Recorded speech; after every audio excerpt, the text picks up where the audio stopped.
नमस्कार, स्वागत है आपका हॉराइजन इन लाइव पे। हॉराइजन इन लाइव पे आज हमारे साथ हैं आनंद शर्मा, राजनीतिक विश्लेषक हैं, और मेरे साथ हैं सुकन शर्मा, रुपेंद्र शर्मा, हमारे प्रोजेक्ट हॉराइजन इन के प्रोडक्शन हेड। आज हम यहाँ पर मूल रूप से चर्चा करने बैठे हैं और नगर निगम चुनाव में 80 वार्डों के चुनावी रुझान पर। जी हाँ, बड़े ध्यान से देखिएगा ये शो। इसमें हम बाकायदा विश्लेषणात्मक तौर पर आपको ये बताएंगे कि लोग इस नगर निगम चुनाव में, जो बड़ा ही रोमांचक रहा है, इस चुनाव में लोग वार्ड वाइज रिजल्ट को कैसे देखते हैं। तो मैं सबसे पहले तो स्वागत करता हूं आनंद जी, आपका बहुत बहुत स्वागत है हमारे स्टूडियो में। रुपेंद्र जी, आपका भी बहुत बहुत स्वागत है। धन्यवाद। देखिए, हम शुरू करते हैं वार्ड 1 से। जी, वार्ड 1 में पारंपरिक रूप से जो पहले कांग्रेस पृष्ठभूमि के थे और उसके बाद कई वर्षों तक भाजपा में लगे रहे। भाजपा में एज अ पदाधिकारी उन्होंने अपना रोल प्ले किया। सतीश बंसल जो है, उनको भाजपा ने प्रत्याशी बनाया है, और वहीं कांग्रेस ने बनवारी लाल शर्मा को प्रत्याशी बनाया। मैं बता दूं रुपेंद्र जी, बनवारी लाल शर्मा पहले भी चुनाव लड़ चुके हैं और हार चुके हैं दो बार। वहीं उस वार्ड में रालोपा के नारायण सिंह जी और निर्दलीय उम्मीदवार के रूप से कांग्रेस के बागी शैलेंद्र अग्रवाल ने ताल ठोकी और बहुत अच्छा उनका। दरअसल इस वार्ड से शैलेंद्र अग्रवाल पूरी तरह से दावेदार थे और उन्हें पूरी तौर से आश्वस्त किया था कांग्रेस ने कि टिकट उन्हीं को मिलेगा। लेकिन जिस तरह से मकराना राज का चैप्टर चल रहा है कि टिकटों की कैसे बंदरबाट हुई है, तो उनका टिकट कट गया और वो बागी हो गए। और उनका गुस्सा हमने देखा, जिस जो वक्त आप नामांकन थे। हमने नामांकन के समय उनकी जो बाइट चलाई थी, उनका आक्रोश उस समय आपने अजमेर शहर वासियों ने देख लिया था। हाँ, लेकिन वो मतलब ये चीज अब जहां तक क्यों आनंद, आपको क्या लगता है जहां तक इसमें सबसे बड़ी बात है कि भाजपा के पास इससे पहले जब वार्ड नंबर 1 का चुनाव हुआ तब भी प्रत्याशी का अभाव था। तो महेंद्र मित्तल जी को टिकट दिया।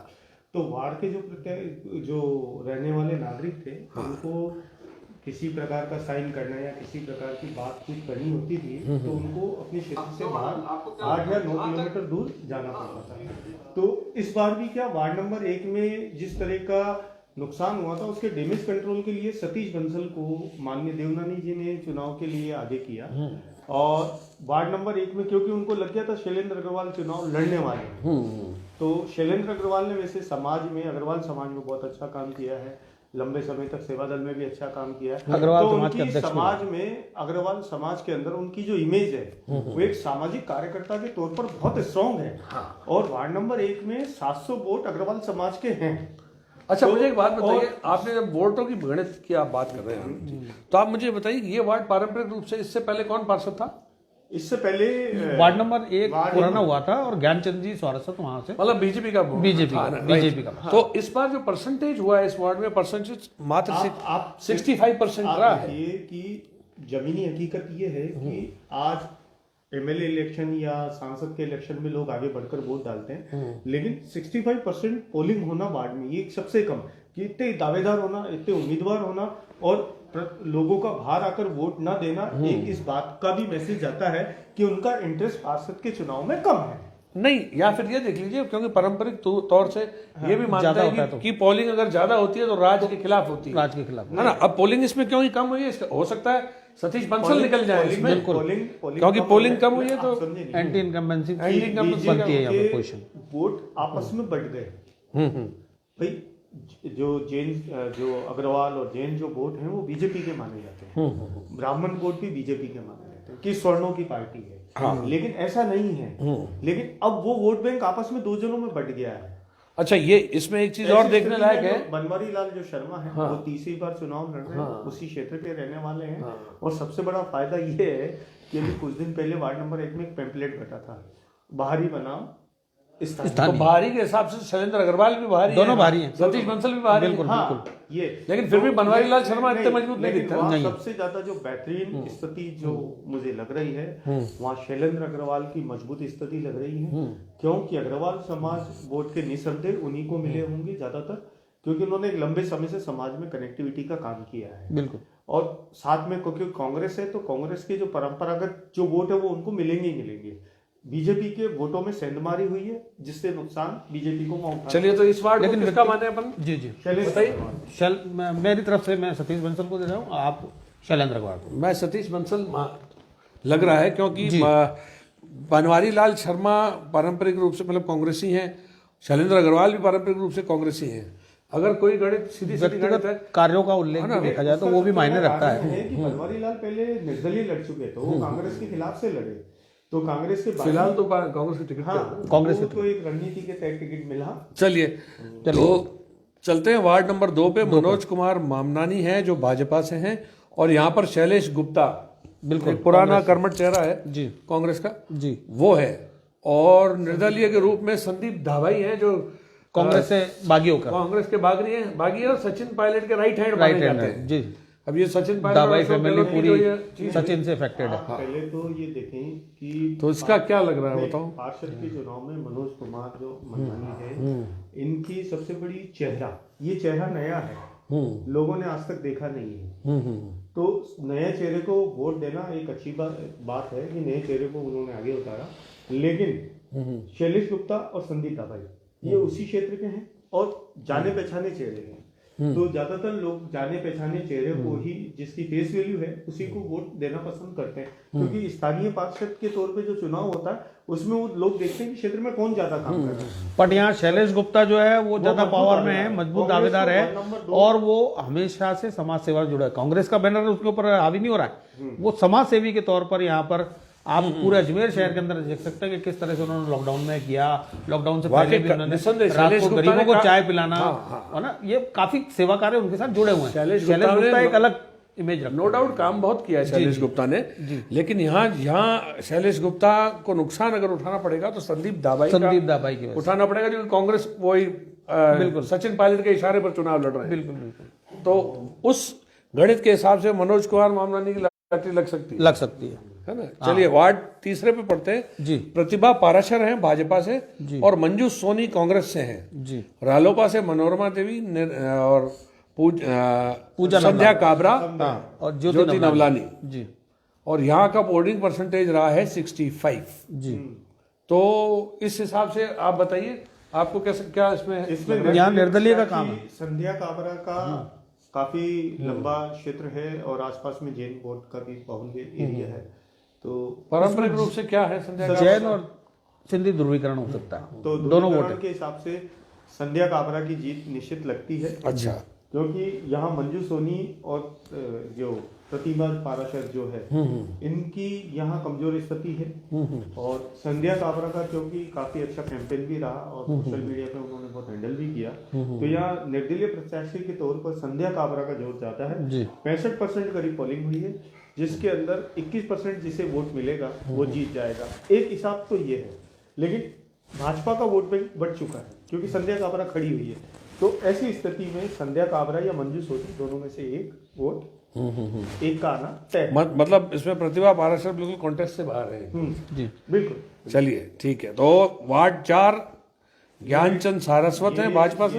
बिल्कुल, ज्ञानचंद सारस्वत इसमें तो कोई इसमें कोई दो राय है ही नहीं। टक्कर नहीं है। उनका जो चेहरा है वो समाज सेवी का है, शुरू से आखिर तक उन्होंने प्रत्येक व्यक्ति की मदद की है। तो ज्ञानचंद सारस्वत सबसे बड़ी बात और ये वार्ड नंबर 1 का ही भाग है, अधिक मतों से जीतते हैं, उसी का भाग है। कितने अधिक मतों से जीतते हैं बात हुआ है। पहले सबसे अधिक मतों से प्रदेश में जीते थे, अब इस बार वो कितने 70% वोट मिलते हैं या 80% या 99%, जी। ये उस पे तय। ये तो एक तरफा जीत है। वार्ड नंबर 5 से अजय वर्मा और भाजपा से हैं, प्रेम कंवर और प्रेम कंवर कांग्रेस से हैं। जी। लेकिन यहाँ राजेंद्र सिंह पंवार जो है वो भी भाजपा से हैं, वो बागी है। और ये नितराज जो है, ये भी भाजपा। आप देखें कि यहाँ कांग्रेस बीजेपी का वोट बैंक बढ़ चुका है। अजय वर्मा, नेतराज और अपने राजेंद्र सिंह जी। तो राजेंद्र सिंह जी और नेतराज जी का जो अपना जो समय रहा वो संघ में ज्यादा रहा। इस कारण वो अपने क्षेत्र के जो भी भाजपा के जो वोटर्स हैं उनके ज्यादा नजदीक हैं। अजय वर्मा जी अब आए हैं, उनको लड़ना है, तो कई लोगों को उनके व्यवहार से भी खिन्नता है कि साहब वो बहुत, क्योंकि वकील हैं। मतलब इस बार देखा जा रहा है मोटा मोटा क्या है, मुझे लग रहा है ये निर्दलियों की वजह से बहुत सारा ये उपमहापौर 79 वार्ड के अंदर 382 लोग लड़ रहे हैं। महापौर के एक दावेदार थे, लेकिन और भाजपा के 2 बागी खड़े होने से यहाँ पर प्रेम कंवर जो था अच्छा। क्योंकि मैंने जब क्षेत्र में लोगों से चर्चा करी तो उन्होंने कहा कि प्रेम कंवर जोधा और उनके पति Mahendra Jodha so easy going, मतलब वो उनसे कोई भी अच्छी तरह से बात कर सकता है। बाकी इन दो की उपलब्धता पर अजय वर्मा जी की उपलब्धता और राजेंद्र सिंह जी ने जो पिछली बार इन जो परारोप भी लगे और ये वापस भी आए, अब वो प्रकरण चल रहा है कि नहीं चल रहा है, लेकिन आज की तारीख में वहां पर भाजपा का वोट बैंक बढ़ चुका है और वहां से प्रेम कंवर जोधा जीतने की स्थिति में आ गई है। चलिए तो आगे बढ़ते हैं। वार्ड नंबर 6 सुरेश नवाल और रवि प्रकाश आमने सामने हैं। सुरेश नवाल भाजपा से हैं और यहाँ की गणित कांग्रेस बिगाड़ने रवि के लिए प्रकाश कुंदन वैष्णव यहाँ की गणित बिगाड़ने के लिए खड़े हुए हैं और बिगड़ी हुई है बाकायदा। और उन्होंने जिस तरह से विधायक देवनानी जी के खिलाफ शब्दों का प्रयोग किया, ये सबने जग जाहिर है कि किस किस भाषा का उन्होंने इस्तेमाल किया है और कितनी बुरी तरह से वो नाराज है भाजपा से क्योंकि उन्हें टिकट नहीं दिया गया।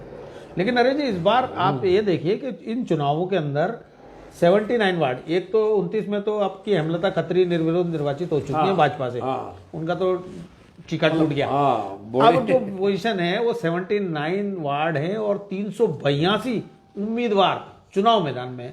तो इस बार जो वोटिंग परसेंटेज है किसी की भी जीत में वो ज्यादा लंबा चौड़ा होने वाला नहीं है। तो मतलब ये देखिए कि परिसीमन के बाद में 80 वार्ड हो गए और सबसे बड़ा वार्ड 51 है जिसमें 9,500 मतदाता है। चुनाव लड़ने वाले इतने हो गए कि अब मतलब 4,000 वोटों के अंदर अगर 7 जने डिवाइड हो गए तो 700 वोट जिसको मिल गए वो जीत जाएगा। नहीं, ये वैसे ही है जैसे 17% वोट पे एक दिन कांग्रेस पूरे इंडिया में कर रही थी और आज 17% वोट पे कोई भी जीत के आ जाएगा। आज जिसको 700 वोट मिल गए वो तो जीता हुआ है। तो ये पोजीशन हो गई, हर आदमी अपने आप को जीता हुआ मान रहा है। ओपिनियन पोल यही बोल रहा है। हमने भी लोगों से बात की मतदान के बाद में, तो लोग बोल रहे साहब अपनी हवा है, जीते हुए अपन। मतलब निर्दलीय भी ये आप ताल ठोक के बोलने के लिए तैयार बैठे हुए। वार्ड में अगर 3,000 वोट है, 2,000 वोट है या 5,000 वोट है तो 3,500 से ज्यादा किसी वार्ड में मतलब है नहीं। सिर्फ एक वार्ड है 9,500 वार्ड 51 है जिसमें 9,500 जी सबसे बड़ा वार्ड जी। तो इसके बाद सुकन जी वार्ड नंबर 7 का आप मुझे बताइए। वंदना नरवाल, यहाँ तो वंदना नरवाल जी एक तरफा है, क्लियर है, बीजेपी की हैं और ये उत्तर विधानसभा से मेयर की दावेदार है। देवनानी जी का बिल्कुल बिल्कुल बिल्कुल पूरा आशीर्वाद है। अनिल नरवाल की पत्नी है और काफी अच्छा इनका होल्ड है वहाँ। मोटा मोटा ये माना जा रहा है कि अगर दक्षिण से कोई मेयर बना तो ब्रजलता आड़ा है जी, और उत्तर से अगर बना तो नरवाल होगी। लेकिन आप ये माने राजनीति समीकरण भी ये कहते हैं कि जो महापौर का दावेदार पहले डिक्लेयर हो जाता उनकी लॉटरी अच्छी तरह से नहीं खुलती। एक अलग से राजनीतिक फैसले होते हैं वो उसमें उठाना पड़ता है, जैसे वंदना नोगिया को उठाना पड़ा या आपने मौके पे टिकट बिल्कुल बिल्कुल। तो मेरे को भी कुछ पर इनके सामने कोई है नहीं, इसलिए कोई है नहीं, कोई है नहीं, हो सकता है जी।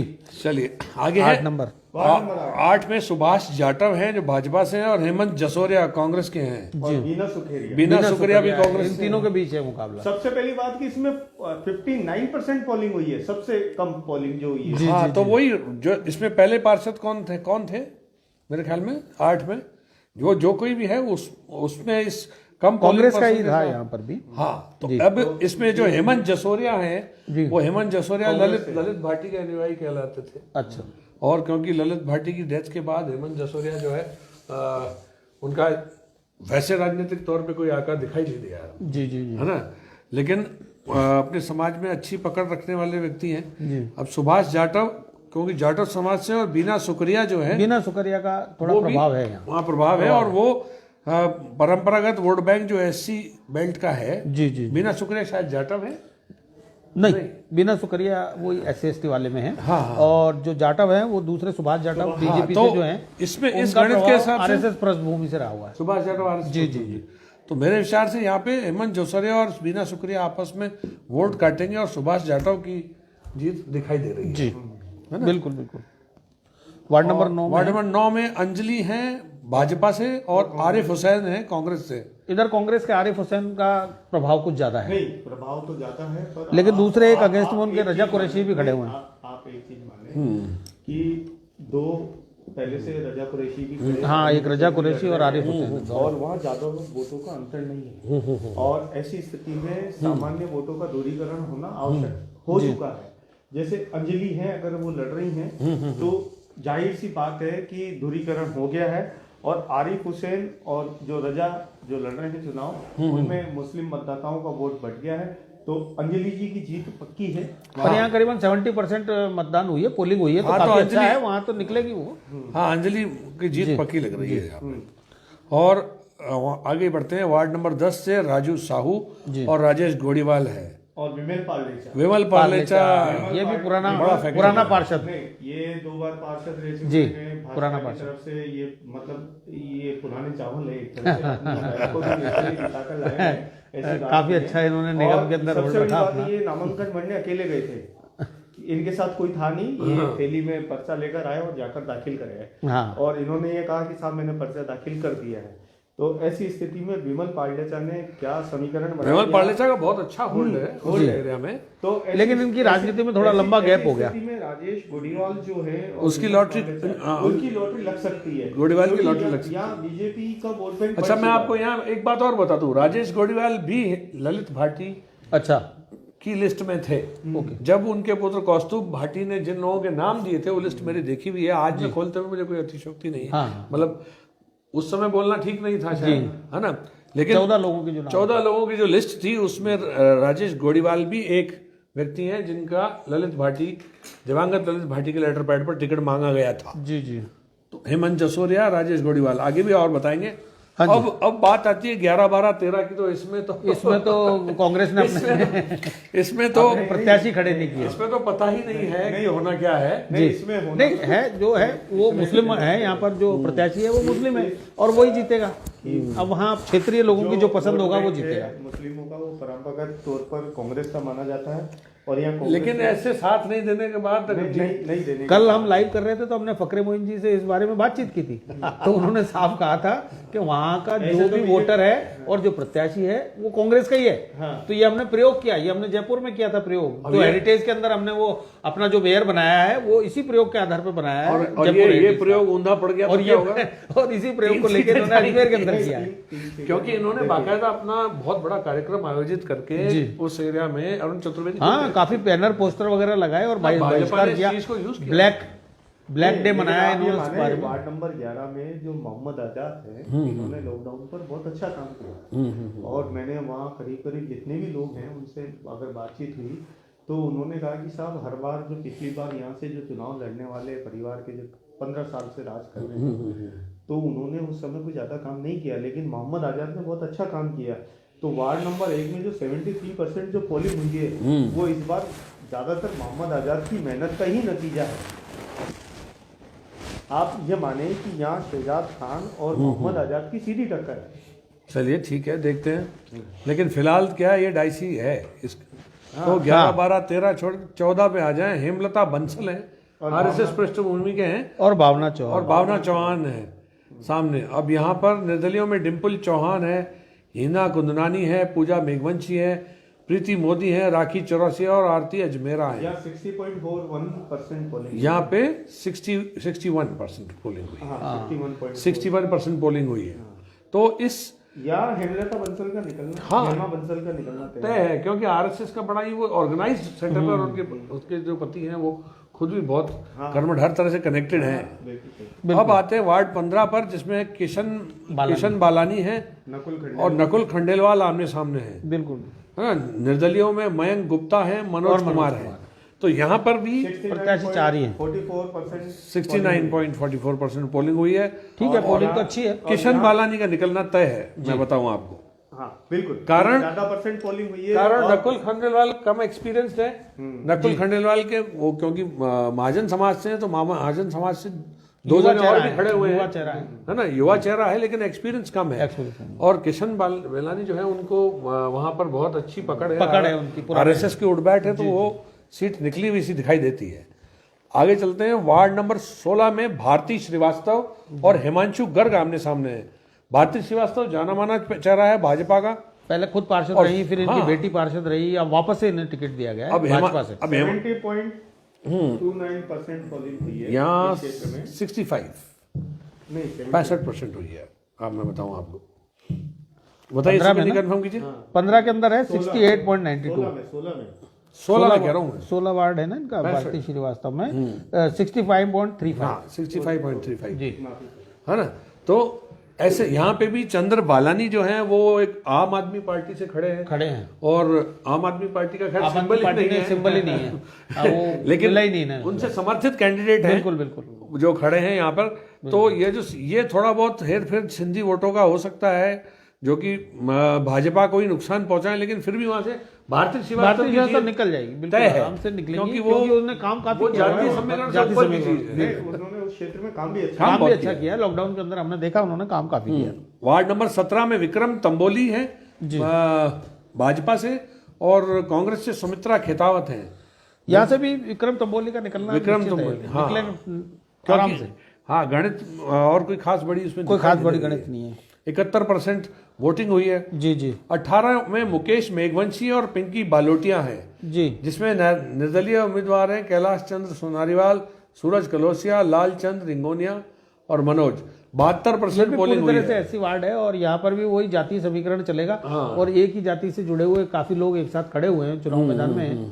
तो इसमें एक मजे की बात यह है, पिंकी बालोटिया जो चंद्रशेखर बालोटिया पूर्व पार्षद थे, उनकी पत्नी है। अच्छा। अब उनके वार्ड में हमारे शो में, हम दावेदार में जब शो चला रहे थे तो हमारे शो में एक टैक्सी चालक आया था, बिल्कुल, जो अपने साथ यहाँ बड़ी गैंग लेकर आया था। सुकन जी आपको ध्यान होगा, बिल्कुल आके बैठा 200-300 लोग। और मुझे बोला कि भाई साहब मुझे चुनाव लड़ना है। मैंने कहा भाई कैसे लड़ोगे?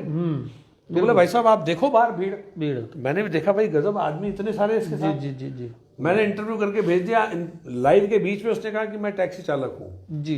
तो मुझे बड़ा आश्चर्य हुआ उसकी हिम्मत देखकर। अब उस दिन जब हमारी बात हो रही थी चंद्रशेखर बालोटिया से जी, काकू से, तो काकू को इस चीज की टेंशन थी।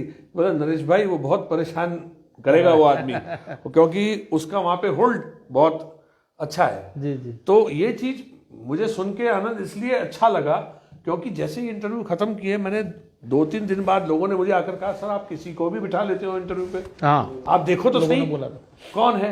मैंने कहा साहब मैंने मंच खुला दिया है, वो व्यक्ति किस प्रोफाइल का है, क्या करता है, उसमें नेतृत्व क्षमता है तो आ जाओ भाई। बिल्कुल। और वो चीज जब काकू ने मुझे ये लाइन कही ना, उसके अंदर क्या तो मुझे बड़ा मुझे लगा। तो वैसे तो यहाँ से पिंकी बालोटिया जो है वो जीती हुई है, लेकिन ये चीज एक अच्छा किस्सा था जो मैं आप लोगों से शेयर किया जी। वार्ड 19 से सीता टाक और हैं भाजपा से और पिंकी कांग्रेस से हैं और निर्दलीय में अंजू और रेखा देवी हैं। ये टिकट किसको किस हिसाब से कैसे दिए गए इसका कुछ आपको मुझे बताइए। आपको आनंद जी कुछ है इसमें? आनंद जी को मालूम है इस बारे में कुछ? सबसे अच्छा ये है कि वार्ड नंबर में सीता टांक जो है, हाँ, इनकी दावेदारी पक्की है। हाँ। यहाँ पर पोलिंग परसेंटेज जो वार्ड नंबर 19 में जो रहा है वो 55% रहा है। पोलिंग परसेंटेज इसमें, हाँ राइट। और जहाँ पोलिंग परसेंटेज कम रहा है इसका मतलब कि कांग्रेस का वोट बैंक बाहर आया ही नहीं। राइट। और यहाँ भाजपा का जो पोलिंग परसेंटेज है वो यहाँ 25 से 30% के करीब है, तो एक तरफा जीत निश्चित नजर आती है। ठीक है। वार्ड 20 में ममता शर्मा वर्सेस हितेश्वरी देवी है। ममता शर्मा राजेश शर्मा जो पतंग वाले हैं, उनकी वाइफ हैं और भाजपा से क्षेत्र में फेमस भी है, बहुत फेमस और मजबूत पकड़ वाले लोग हैं। 53% वोट की पोलिंग हुई है वैसे भी। और हितेश्वरी देवी जो है इसमें, ये सुनील मोतियानी का कैंडिडेट है, मैं आपको बता दूं जी। ओके। सुनील मोतियानी उस वार्ड में पारंपरिक रूप से वो मोतियानी परिवार की छाप रही है जी। तो ये वोट बैंक बढ़ चुका है, लेकिन वहां कांग्रेस वोट बैंक बढ़ गया है और मुझे लगता है कि इस बार निर्दलीय नहीं है, इसलिए दोनों के बीच कड़ा मुकाबला है। कड़ा मुकाबला है, लेकिन ममता शर्मा मेरे ख्याल से आराम से निकाल लेंगी सीट इसमें। अब बात करते हैं वार्ड 21 की। तो वार्ड 21 में भाजपा से किरण है और कमलेश कुमार कांग्रेस से हैं और निर्दलियों में रजनी जटिया है ना। ये और प्रकाश जटिया जी की, हाँ, जटिया वोट बैंक अच्छा, जटिया वोट बैंक और 75% पोलिंग हुई है। देखिए आप, हाँ, मतलब इसलिए यहाँ पर गणित बैठेगी, इसमें गणित गड़बड़ा सकता है। गड़बड़ा यहाँ मतलब रजनी जटिया का करीब पलरा भारी लग रहा है। हाँ। और ओम प्रकाश जटिया जी से भी हमारी बात हुई थी, उन्होंने भी बताया था कि किस तरह से उन्हें यहाँ के लोगों का जो है ना समर्थन मिल पा रहा है। इसके बाद जो आ रहा है उसमें नीता केन कांग्रेस की है। हाँ, हेमंत सोनारीवाल और नीता केन का सामना यहाँ नीता केन का निकलना तय है क्योंकि सुनील केन उनके पति हैं, वो रह चुके पार्षद। मजे की बात, खुद रह चुकी पार्षद। मजे की बात, सुनील केन ने भी पर्चा भरा, हाँ, नीता केन ने भी पर्चा भरा पार्टी से भी भरा, निर्दलीय भी भरा। देखिए। फिर अंत में जब इनकी पत्नी को टिकट मिल गया तो उन्होंने अपना नाम वापस लिया, तो अपनी पत्नी के समर्थन में नाम वापस लिया। हाँ, ये चर्चा का विषय रहा तो था। जब इतनी ऑर्गेनाइज्ड वे से कोई चीज चलती है तो निश्चित तौर पे जीत नीता केन की पक्की लग रही है। यहाँ से वार्ड नंबर 23 से अमर सिंह लावड़ा और राजेश बोयत हैं। लेकिन यहाँ निर्दलीय अमृतलाल नाहरिया जो है उसका भी इफेक्ट ज्यादा है। सिंह जी जो लवाना जो चुनाव लड़ रहे हैं, बिल्कुल बिल्कुल। ये सबसे बड़ी बात वो ऐसे क्षेत्र से खड़े हो गए हैं जहाँ कांग्रेस का वोट बैंक कथित है, बहुत जबरदस्त। जबरदस्त। और वो ये मान ले या तो इधर नरेश सारवन और अमृतलाल जो नाहरिया है, ये गणित बिगाड़ेंगे दोनों। नहीं, कांग्रेस और भाजपा दोनों की गणित अगर बिगाड़ेगा कोई तो ये दोनों बिगाड़ेंगे। बिल्कुल। लेकिन आप माने कि इन दोनों का भाजपा के वर्चस्व जो- अच्छा है यहाँ। भाजपा के जो वोट है जी, वो भाजपा के ही हैं। नहीं। वो उनका बटने की स्थिति में नहीं है। बिल्कुल बिल्कुल। यहाँ कांग्रेस का वोट बैंक बढ़ता हुआ नजर आ रहा है। लेकिन राजेश बोयत बहुत मजबूत है। मुझे याद है दावेदार जब हमने शो किया था तो आए जी, थे मेरे आए पास थे। और बड़ा खम ठोक कर हाँ, बोल रहे थे बिल्कुल। कि नरेश जी में पार्षद बन अच्छा, के बोलो। हाँ, वक्ता बहुत अच्छे हैं, बहुत बोलने में अच्छे बहुत वक्ता शानदार हैं। है। सही बात। अमर सिंह जी का निकलना तय है क्योंकि इनके व्यवहार और इनका बड़ा सामान्य, मैं व्यक्तिगत तौर पर परिचित हूँ। अच्छा, चलिए। वो क्षेत्र में भी गए। हम बोयत और अमृतलाल नाहरिया को अपने करते हैं। आप जी, अगले में आते हैं। वार्ड नंबर 24 में है, ओबीसी वार्ड है। लोकेश वर्मा और पुष्पा शर्मा, ये दो के बीच ही मुकाबला है। यहाँ कोई निर्दलीय नहीं है, तो इसमें शर्मा का निकलना भारी है। इसमें शर्मा निकलेगा या वर्मा 50% निकलेगा? हुई है। हाँ, 50% हुई है। इसलिए यहाँ पर बीजेपी निकलाई है। इसमें बीजेपी जीती हुई लगी। जी जी, आगे चलते हैं। बलराम कृष्ण नायक विजय और नागौर, विजय नागोरा का विजय मुकाबला नागौरा को 25 में है। कितना बड़ा विरोध देखना पड़ा, बाहरी होने का उनको खामियाजा भुगतना पड़ा है। नहीं, लेकिन इसमें एक चीज और है जी। वार्ड 25 में उर्मिला नायक भी खड़ी है, पूर्व पार्षद थी। हाँ, तो बलराम कृष्ण नायक और उर्मिला नायक एक समाज से हैं। बिल्कुल बिल्कुल बिल्कुल। तो हो सकता है उनके समाज वोट आपस में भिड़ जाए। हाँ, लेकिन को वोट कम मिलेंगे, जबकि इस क्षेत्र में विजय नागौरा का एक छत्र विरोध हो चुका है बहुत जबरदस्त। तो मुकाबला उर्मिला और बलराम कृष्ण नायक उन्हीं के बीच नहीं है। बिल्कुल देखा जाए। और बिल्कुल। यहाँ अगर वोट बटने का अंदेशा भी रहा तो कांग्रेस का ही बटेगा। हाँ, बिल्कुल तो यहाँ बिल्कुल। नुकसान उठाना लाजमी है। वार्ड चलिए, नंबर 26 है साहब, अजय नगर वाला एरिया जो सामान्य में आता है। जितेंद्र रंगवानी है, रंगवानी खड़ा हुआ है। शानदार। और इनके और रश्मि इंगुरानी के बीच में बड़ा जोरदार युद्ध चला है, पर्चेबाजी वाला। अब मैं क्षेत्र में चुनाव के दौरान सबने देखा। एक बात कहूँ, मैं जितेंद्र रंगवानी वहां से तय है। नहीं, जीतेगा जितेंद्र रंगवानी। कारण अच्छा बताता हूँ मैं आपको। अच्छा काम किया हुआ है इसने वहां पर। बड़ा मेजर कारण ये है बिल्कुल। कि छवि का फर्क पड़ेगा यहाँ। छवि नहीं, मैं बताऊं। देखिए, हिंगोरानी परिवार जो है, उस हिंगोरानी परिवार ने जब अजमेर में सचिन पायलट ने सिंधी समाज का टिकट काटा जी, और जिससे नाराज हो गए कि लहर चली कांग्रेस के खिलाफ उत्तर और दक्षिण, तो क्या बहुत सारी जगह, 8 जिलों में से जी। 6 जगह मेरे ख्याल में कांग्रेस हार गई। हाँ जी, हाँ जी। तो उस लहर के माहौल में भी, सिंधी समाज की विरोध की लहर के माहौल में, हिंगोरानी परिवार खड़ा होकर महेंद्र सिंह रलावता के लिए अच्छा, वोट मांग रहा था और कांग्रेस की पैरवी कर रहा था, समाज का मुखर विरोध झेलते हुए भी। तो वो फैक्टर जो है, वो फैक्टर इन्हें निजी तौर पे इस चुनाव में भारी पड़ेगा, भारी पड़ेगा। क्योंकि मेरे क्षेत्र वहाँ में बात- विरोध भी नजर आ रहा है क्षेत्र में इनके विरोध नजर आ रहा है और बिल्कुल, बीच में कुछ ऐसी बाइट्स और कुछ ऐसी खबरें वायरल हो रही थी। बिल्कुल, पर्चेबाजी भी हुई है इनकी। व्हाट्सएप पे खबरें वायरल हुई जी। जिसमें रश्मि इंगोरानी के पति को जुआ सट्टा खेलने के आरोप में गिरफ्तार होता हुआ हाँ, दिखाया गया। गया। वो बिल्कुल वीडियो चला, और वो वीडियो क्लिप बाकायदा बड़े हथियार की तरह यूज हुई। बिल्कुल बिल्कुल बिल्कुल मतलब मैं तो सैकड़ों व्हाट्सएप ग्रुप में देखकर शराब हैरान की रह गया पेटियां और कि वो सब राजनीति का स्तर कहां तक आ गया। बिल्कुल बिल्कुल। तो अब स्तर चाहे कहीं भी हो, लेकिन ये चीजें आपको नुकसान जरूर देती हैं। और जितेंद्र उसी जगह युवा है, अच्छा पैसा खर्च किया बिल्कुल। और लोगों से और यहाँ फीडबैक उत्तम भी गुरबख्शानी जो खड़े हुए हैं वो जिला कलेक्ट्रेट में कार्यरत थे पहले और वहां से रिटायर्ड हुए हैं। रिटायर्ड पर्सन उत्तम गुरबख्शानी जो है सिंधी समाज से। अब कुछ ऐसे जैसे दुर्गादास तुलसियानी हैं जी। ये आदतन ऐसे लोग हैं जो हर चुनाव में खड़े होने के लिए खड़े हो जाते ठीक है। हैं। मतलब इन्होंने पिछली ये जो विधानसभा चुनाव था उसमें बीरम भी धर्म मतलब जो है वो भी एक यहाँ पर चेहरा है, लेकिन पर्टिकुलर कुछ एरिया के वोट जिसको कह सकते हैं अपन, सांसी बस्ती का पास वाला, कंजर बस्ती के पास वाला एरिया, ये वहाँ के वोट काट सकते हैं। पर यहाँ सबसे बड़ा जो समुदाय है वो सिंधी समुदाय है इस एरिया में। हाँ, तो उसमें जितेंद्र रंगवानी आराम से बिल्कुल बिल्कुल निकल लेंगे। वार्ड नंबर 27 SC है। 27 में संदीप हैं यहाँ और राखी टोनी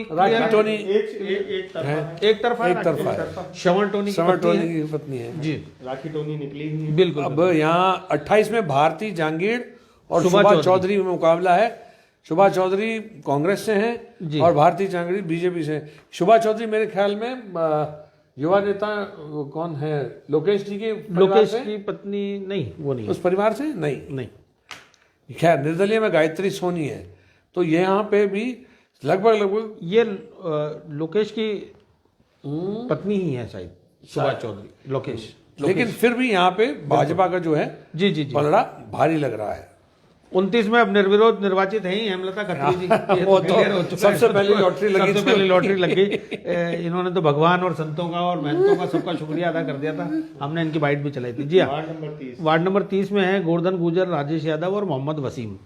3 के बीच मुकाबला है। पर इसमें यहाँ पर जो एरिया है वो ओबीसी का है, तो गुर्जर बाहुल्य इलाका है। और 7% पोलिंग हुई। और पोलिंग भी जब- 71% हुई है। हाँ, तो इसमें टक्कर देखने को मिल सकती है। नहीं, कांग्रेस और बीजेपी नहीं, मेन बात तो मोहम्मद वसीम जो खड़े हैं वो कांग्रेस के ही वोट काटेंगे। वोट काटेंगे। तो उससे इसलिए गोवर्धन उसका गुर्जर फायदा गोवर्धन गुर्जर को को मिलेगा। मिल रहा है। जी जी सीधी सी बात है। जी वार्ड 31 में सुनीता चौहान है भाजपा से और माधवी हैं कांग्रेस से। जी।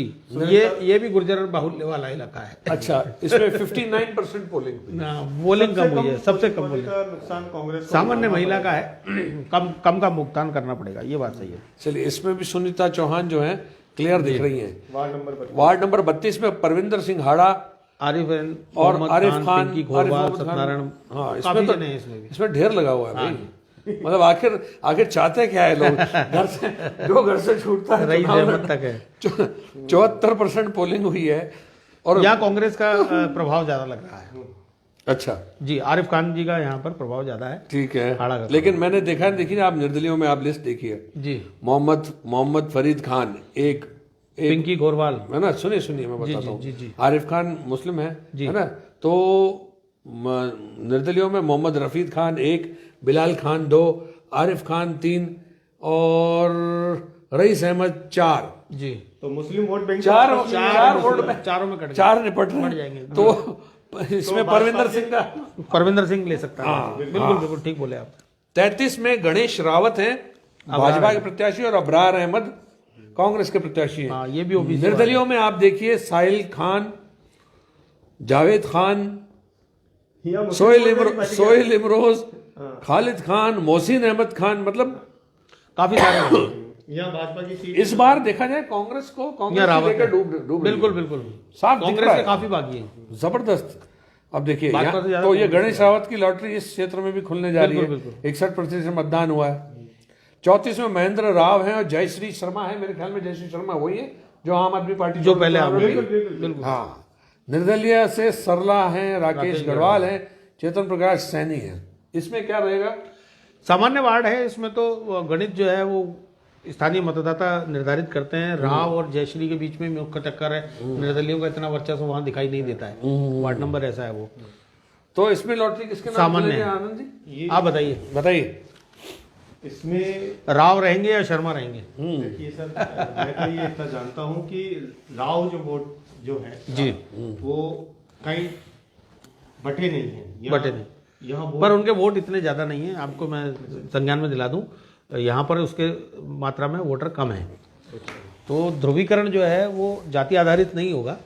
तो यहाँ पार्टी आधारित जो व्यक्तिगत तौर पर जिसने काम किया है वो ही जीत पाएगा। तो चलिए आप अपनी तरफ से किसको बताते हैं? मैं जयश्री शर्मा के लिए और महेंद्र राव के लिए दोनों से पूछ रहा हूँ। निर्दलीय को छोड़ देते हैं। जयश्री शर्मा की बात पर आप जयश्री पे तो मैं ठीक है, महेंद्र राव का भी पलड़ा भारी है। चलिए आगे चलते हैं। भावना चौहान वार्ड नंबर 35 से और सुंदर देवी है और सुंदर देवी। लेकिन इसमें निर्दलीय तरुण हैं, गहलोत। तरुणा गहलोत है। तरुणा गहलोत, सॉरी, ये विजय सिंह गहलोत की पत्नी है। भाजपा के बागी हैं। बिल्कुल। आपने कांग्रेस के बागी हैं। उनकी पत्नी है। पर ये भावना बहुत मजबूत है। भावना चौहान और विजय सिंह गहलोत में तो वोट बट गया होगा ना? नहीं, आप समझे नहीं। अब ये कांग्रेस और भाजपा की है। ये कांग्रेस की बागी है। भावना चौहान जो है जो है वो भाजपा के दिलावर चौहान जो है ये उनकी पत्नी है। अच्छा। अच्छा, ये दिलावर जी वाला वार्ड है। ये दिलावर जी वाला वार्ड है, जॉन्सगंज गढ़ी मालियान वाला वार्ड है। और इसका आधा क्षेत्र जो है ना वो रामगंज और इस परकोटे के अंदर आ जाता है। और यहाँ तो यहाँ पर विजय सिंह गहलोत की पत्नी तरुणा गहलोत भाजपा कांग्रेस बागी है। तो इसमें तो सीधा सीधा मुकाबला भावना चौहान और और बिल्कुल बिल्कुल तरुणा तरुणा गहलोत के बीच में है, है, दोनों में है ना, क्योंकि ये सुंदर देवी जो कांग्रेस से है इतना वो प्रभाव तो नहीं शायद बाहर ही है, बिल्कुल बिल्कुल। तो सीधा में ले लिया गया है और बोल भी दिया। हमने उनसे, हमारे संवाददाता ने जब उनसे पूछा कि आप कहाँ जा रही हैं किसमें, तो उन्होंने आते ही गाड़ी से उतरते बोला कि हमें तो बाड़ेबंदी में ले जा रही है। फिर उनके पति पीछे खड़े थे दिलावर जी, उन्होंने कहा नहीं नहीं प्रशिक्षण में ले जा रहे हैं, तो वो हंस के टाल गई इस बात को। ये हमने न्यूज में लगाया जी। आगे चलते हैं। वार्ड नंबर 36 में सामान्य वर्ग है, सामान्य वार्ड है, पृथ्वी सिंह और जनता रावत। सुचित सिंह, निर्दलीय भगवान सिंह मैना, जय सिंह। निर्दलीय तो हर वार्ड में आप के चुनाव में नए चेहरे बहुत उभर कर आए हैं, तो नए चेहरे तो में उत्साह पैदा कर दिया है और आने वाले समय में हो सकता है कि ये संख्या और बढ़े। बिल्कुल बिल्कुल। तो यह चीज देखिए, पृथ्वी सिंह को अपन मेरा वोट पृथ्वी सिंह को है, बिल्कुल, मेरा पृथ्वी भी सिंह वोट निकल पृथ्वी रहे सिंह को हैं, है। चलिए है ना। 37 में सोहन सिंह रावत हैं और वीर सिंह है। जी जी। यहाँ रालोपा से अंकुर चौहान है। सोहन सिंह का है, हाँ, सोहन सिंह का बिल्कुल, प्रभाव ज्यादा मेरा वोट भी सोहन सिंह को ही जा रहा है इसमें। नहीं, ये आराम से वहां से सीट निकाल सकते हैं। अब वार्ड 38 में बड़ा रोचक मुकाबला है, दोनों युवा लोग हैं। बिल्कुल बिल्कुल। देवेंद्र सिंह शेखावत और भाजपा ईश्वर से टेलियानी। और ईश्वर टेलियानी कांग्रेस से। बिल्कुल। तो देवेंद्र सिंह का प्रभाव ज्यादा है और मेहनत भी प्रभाव ज्यादा है। की है, काफी मेहनत की है और इन्होंने। जाना पहचाना चेहरा है। ये आदर्श नगर वाला इलाका अब कहलाता है। ईश्वर टेलियानी को जो टिकट दिया गया है वो टिकट मिला है बाकायदा पर इस क्षेत्र में इतने सिंधी डॉक्टर राजकुमार जयपाल की आशीर्वाद से, लेकिन इस एरिया में सिंधी मतदाता नहीं मतदाता दिखते हैं। कम है इधर, उसका राजपूत खामियाजा मतदाता। भुगतेंगे। बिल्कुल बिल्कुल। राधिका गुर्जर और पायल गुर्जर वार्ड 39 से आमने सामने है। लेकिन यहाँ पर भीड़ है।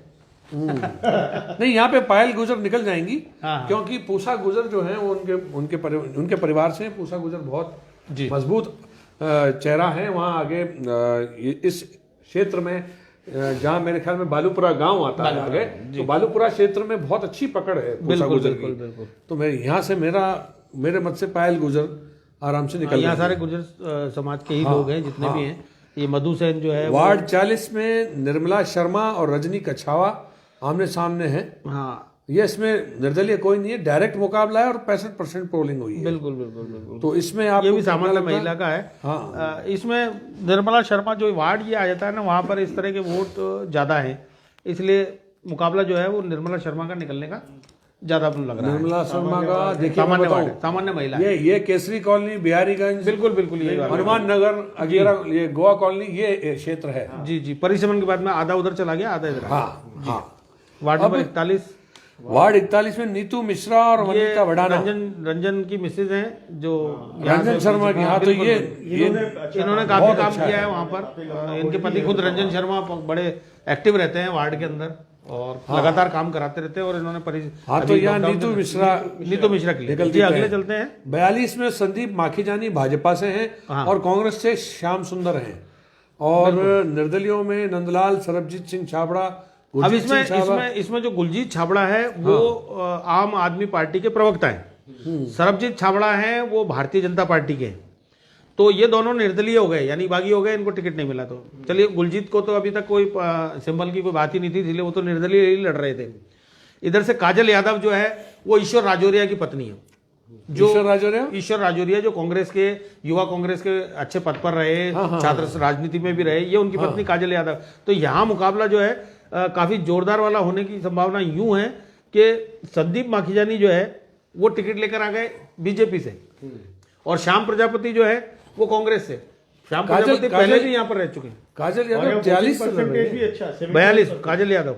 अच्छा, काजल यादव 43 से सॉरी मैं वही कह रहा हूँ। जी जी। इसमें गुलजीत छाबड़ा है और सरबजीत छाबड़ा, क्योंकि यहाँ पर जो सिख वोटर है वो काफी बहुतायत में है।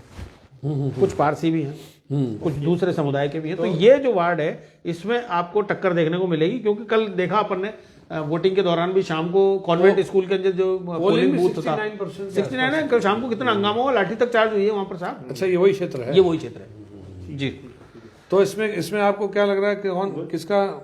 इधर संदीप माखीजानी और श्याम प्रजापति के बीच टक्कर है। भाजपा के ऊपर आप श्याम प्रजापति पुराना यहाँ का रहा हुआ है जी। ठीक है। वार्ड 43 में बीनू और रेखा रानी पिंगोलिया और है काजल, और काजल यादव है। 3 ही है यहाँ पर। तो रेखा रानी पिंगोलिया कांग्रेस का एक रेखा पिंगोलिया एडवोकेट रही है, पहले भी यहाँ पे पार्षद रही है कांग्रेस से, और फिर ये वापस काजल यादव ईश्वर राजौरिया की वाइफ। ईश्वर राजौरा की भाई। हाँ, तो ये तो कांग्रेस का जी जी, हो इसको सकता है। कांग्रेस का खामाजा बोलना पड़ेगा, हाँ, क्योंकि बीनू- यहाँ पर वोट बढ़ जाएगा। हाँ, तो बीनू जीत रही है। जी, और वार्ड 44 में विस्मिता चित्तौड़िया द्रौपदी के कोहली, सामने द्रौपदी कोहली है कांग्रेस की। द्रौपदी कोहली निवर्तमान पार्षद है। हाँ, तो यहाँ द्रौपदी कोहली का निकलना तय है, बिल्कुल। बताऊँ आपको। और वार्ड 45 में मनीषा कुमारी गौड़ और सोनल मौर्य आमने सामने हैं, लेकिन सोनल मौर्य के लिए सबसे बड़ा चैलेंज इस बार यहाँ बिना टाक है, बिना टाक टक्कर है। बिना टाक बालमुकुंद टाक जो कांग्रेस के बीसीसी के सेक्रेटरी हैं, बिल्कुल, बहुत उनकी पत्नी कर्मठ है। यहाँ बिना टाक निकलती हुई बिल्कुल दिख रही है। इनका हेलीकॉप्टर था चुनाव चिन्ह, और हेलीकॉप्टर उड़ता हुआ नजर आ रहा है। जी, यह मुकाबला देखा जाए बिल्कुल। बिना टाक और मनीषा कुमारी मनीषा में के बीच है। जी सोनल जी, मौर्य कहीं पर भी नहीं है। वार्ड 46 में हेमंत साकला और धर्मेंद्र नागवाल हैं। ये दोनों में हेमंत सांकला बिल्कुल क्लियर है, Clear धर्मेंद्र cut। नागवाल कहीं नजर नहीं आ रहे। धर्मेंद्र नागवाल का तो ये स्थिति थी, मैं आपको बताऊं, देखिए अतिशयोक्ति नहीं है बोलने में, जो है वो है। धर्मेंद्र नागवाल कल जब वोट पढ़ रहे थे तो उनके एक कार्यकर्ता ने मुझसे ये कहा कि मैंने पूछा भाई कहाँ गए नेताजी, तो बोले यार वो तो 2 बजे खाना खा के सो गए थे। वो बोले यार वोट पड़ेंगे जो पड़ जाएंगे। वैसे भी वो एक्टिव नहीं दिखे थे, एक्टिव हमने- नहीं हमने दिखे, उस क्षेत्र का दौरा भी और किया था। एक्चुअली वो पॉलिटिकल बैकग्राउंड के भी नहीं है, वो पीडब्ल्यूडी के ठेकेदार थे मेरे ख्याल पर वो में। कांग्रेस से टिकट लिया है ना, कांग्रेस से टिकट लिया। कांग्रेस में तो भाई साहब टिकट ऐसे ही मिलता है, क्या बोल रहे हैं, वार्ड नंबर यहाँ बोलना ज्यादा अच्छा नहीं है। हाँ, या कांग्रेस कीर्ति आड़ा। मित्र नाराज हो जाएंगे हमारे। तो वार्ड 47 में कुसुमलता चांदावत और के कीर्ति सामने आड़ा। कीर्ति हाड़ा है। ये कीर्ति हाड़ा यहाँ पर बाहरी हो गई, कीर्ति हाड़ा स्थानीय नहीं है। मैं बता रहा हूँ, कीर्ति हाड़ा वहाँ पे सॉलिड पोजीशन में है, लेकिन जी निर्दलियों में रजनी देवल हैं जी, जो कि पारंपरिक रूप से कांग्रेसी हैं। उन्होंने यहाँ पे जो ताल ठोकी है, पर वो कट गए वोट, खास और फर्क एक बाहरी उसको का पड़ेगा उनको नहीं। खामियाजा उठाना पड़ेगा, है ना। तो उसमें आपका वोट किसको जा रहा है? 47 में कुसुमलता को, चंदावत को। ठीक है। आप? मैं भी कुसुमलता की कुसुमलता, मैं भी वही कह रहा हूँ, राइट। तो एस वार्ड 48 में एससी वार्ड है, 80 वार्ड है, अशोक कुमार और चंचल देवी के का आमना सामना है 48 में। ये चंचल बरवाल वाला वार्ड है। चंचल देवी। हाँ, तो इसी वार्ड की तो शायद वो घटना थी, वो घटना कल हुई थी जो कि जो लोगों को बंधक बना लिया गया। चंचल बहरवाल, बिल्कुल वो, हाँ। लोगों को बंधक बना निर्मल लिया बहरवाल गया। की पत्नी। हाँ, हाँ, बे। लोगों को बंधक बना लिया गया। हाँ, बड़ा वो उसके माहौल बाद में खराब शाम हुआ। को विजय जुलूस भी निकाल लिया इन्होंने, आमने सामने हो गए थे। बिल्कुल बिल्कुल, ये वही वार्ड है। तो यहाँ अशोक कुमार निकलते अशोक हैं। बुंदेल है ये, अशोक बुंदेल। ये अशोक बुंदेल बीजेपी से है, पर यहाँ पर इन्होंने काम काफी किया है। अगर क्योंकि ये टक्कर वाला मामला रहेगा, चंचल बहरवाल यहाँ से जीत भी सकती है। जीत भी सकती है। और इन्होंने कल शाम को वहाँ पे विजय जुलूस भी निकाला, विजय आमने जुलूस सामने हो निकाल गए। सारी कोविड-19 नियमों की धज्जियां धज्जियां उड़ा उड़ाते दी। हुए पूरा दंगा फसाद हुआ। नहीं, नियमों की तो पालना हुई कहाँ है? कहीं भी नहीं हो रही। यहाँ तो नियम बनाने वालों का चुनाव हो नहीं, रहा है। मतदान का जब हमने कवरेज किया उसमें तो नियमों की पालना थी, गवर्नमेंट ने तो की है। बाकायदा सर्किल बना के सोशल डिस्टेंसिंग रखते हुए, हाथों को सैनिटाइज कराते हुए मतदान कराया गया है। वार्ड 49 में कृष्णा सुचेता और लक्ष्मी देवी आमने सामने हैं, भाजपा और कांग्रेस से। जी, और इसमें जो रालोपा से हैं, शकुंतला देवी है। निर्दलीय में दर्शन सोलंकी, नीलिमा चित्तौड़िया, तरुणा, कंचन चौहान, बहुत सारे 63% वोटिंग हुई है। कृष्णा सुचेता का पलड़ा मुझे भारी लग रहा है। हाँ, इधर लेकिन ये रालोपा तक्कड़, जहाँ पर कंचन भी चौहान और चुनाव ये लड़ रही है, पहले आप ध्यान दें, ये रालोपा जहाँ पे भी चुनाव लड़ रही है वहाँ वो भाजपा के वोट बैंक को बिगाड़ रही है। बिल्कुल। तो यहाँ भाजपा के वोट बैंक में बंटवारा होने की अंदेशा सबसे ज्यादा है। जी। तो वार्ड 50 चलते हैं। डॉक्टर नेहा भाटी बीजेपी से है, बीजेपी से हैं और ये नरेश कांग्रेस से नरेश सत्यावना है।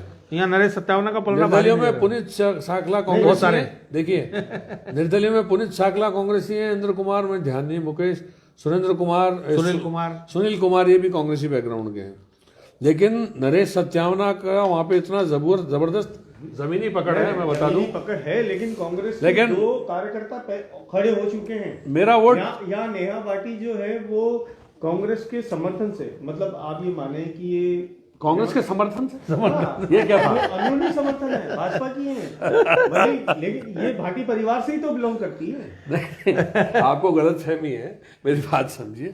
वो भाटी परिवार को जरूर बिलोंग करती है। नहीं, तो लेकिन वो भाटी से उनका कोई रिलेशन आप मेरी बात समझिए। अरे आप रिलेशन वो नहीं है। ये इनको देखिए आप इस तरह से मत कीजिए। नहीं, जब भाटी परिवार का अंदरूनी मसला है भाई मैं मान रहा हूँ। हाँ, तो ये आप देखें कौस्तुभ भाटी और हेमंत भाटी का अंदरूनी तरह से सपोर्ट है, तो यहाँ पर नेहा भाटी निकलती हुई दिखाई दे रही हैं। नहीं। और यहाँ नाना का जो राज था, हाँ। वो पुनीत सांखला और उनके साथ के साथियों ने जो खड़े होकर उखाड़ दिया है एक तरह से, भाई हमारा चैलेंज किया है। भाई मेरा वोट नाना को, नरेश सत्यावना को जाता है। ऐसा कोई बड़ी इसमें बात कारण नहीं ये है, नाना ने बहुत अच्छा काम किया है, पर यहाँ नेहा भाटी के सपोर्ट में अंदरूनी तौर पर कांग्रेस वोट बैंक बढ़ चुका। अब मैं आपको बताऊं, नेहा भाटी को वार्ड 50 से टिकट ही इसलिए दिया गया है, सिर्फ इसी परिवार की वजह से, इस परिवार की वजह से दिया गया, नो डाउट, है है ना, क्योंकि भाजपा को भी इस परिवार का काउंटर लगाना था। हाँ। तो उन्होंने ढूंढ के काउंटर लगाया है। लेकिन इसमें एक राजनीति और है कि नेहा भाटी अगर जीत जाती हैं किसी भी तरह से, तो वो एक तरह का चैलेंज पोज करती हैं अनीता बघेल को। तो चर्चा यहां तक है कि अनीता बघेल खेमे ने नेहा भाटी को वार्ड 50, जहां की वो बाहर ही है, वो उस इलाके की नहीं है, उस क्षेत्र के लोकल उम्मीदवार मजबूत नरेश सत्यावना के सामने टिकट इसलिए दिया गया कि वो हार के यही करियर खत्म हो जाए। आगे ये अब ये सब भविष्य की गोद में है कि आगे और क्या होना है। चलिए बढ़ते हैं आगे। 51 में आते हैं। वार्ड 51 में ब्रजलता हाडा हैं भाजपा से, और कांग्रेस से किरण मेघवंशी हैं। बिल्कुल, किरण मेघवंशी हैं। उसके अलावा निर्दलीय के रूप में शानू तंवर, सविता, सुनीता यादव, अनीता बघेल, ये सब मैदान में है। बिल्कुल। और यहाँ टक्कर जो है वो ब्रजलता हाड़ा और किरण मेघवंशी के बीच है, और कोई यहाँ पर आप नजर नहीं आ रहा। वार्ड नंबर 51 को आप ये माने कि भाजपा में अगर दक्षिण से कोई दावेदार है तो ब्रजलता हाड़ा महापौर की दावेदार है। हाँ। और भाजपा के शहर अध्यक्ष की धर्मपत्नी। लेकिन यहाँ सबसे बड़ी बात ये है कि अनीता बघेल की साख दांव पर लगी हुई है इस क्षेत्र में। अनीता बघेल की वजह से बीजेपी की साख दांव पे लग गई है, मैं बताऊं। बिल्कुल बिल्कुल। कुछ मैं इस वार्ड में और देखिए, विधायक मैं यहाँ पर मैं मतलब जब व्यक्तिगत सुबह यहाँ गया था तो यहाँ मैंने भाजपा के कई लोगों को कार सेवा करते हुए देखा है। मैं आपको बताता हूं उसका कारण क्या है। अंदरूनी तौर पर यह है कि इस वर्ग से नया चेहरा उभर कर ना आ पाए। नहीं, मैं आपको बताता हूँ। वार्ड 51 को मैं भली भांति जानता हूँ, और वार्ड 51 में मोटा मोटा गणित यह है कि वहाँ कोली समाज के लोगों को हमेशा टिकट दे दिया जाता है। माली समाज के लोग भी हैं, है ना। वहाँ का गणित कोली, माली एंड अदर्स, बिल्कुल, जिसमें दो कास्ट ज्यादा प्रभाव करती है, और जो दो कास्ट प्रभाव करती है। जितना मेरे सुनाई में दिया है कि माली समाज के लोगों में एक दबी हुई सी बात उठी थी इन दिनों कि साहब हम प्रतिनिधित्व करने का मौका पार्टियां दें। माली समाज परंपरागत रूप से भाजपा का वोट बैंक माना जाता है। तो वह लोग इकट्ठे होकर अनीता बघेल जो विधायक है जी, जो एंटाइटल्ड थी टिकट बंटन के लिए, उनके पास गए और नए साल का विश करते हुए गए, और उन्होंने शायद इसी किरण मेघवंशी को जी अपना प्रतिनिधि के रूप में पेश किया कि विधायिका जी मेहरबानी करके हमेशा कोली समाज को वोट को आप मौका देती हैं बीजेपी से चुनाव लड़ने का, इस क्षेत्र से अब की बार मालियों के समर्थन का ये कैंडिडेट बिल्कुल आप उतारिए।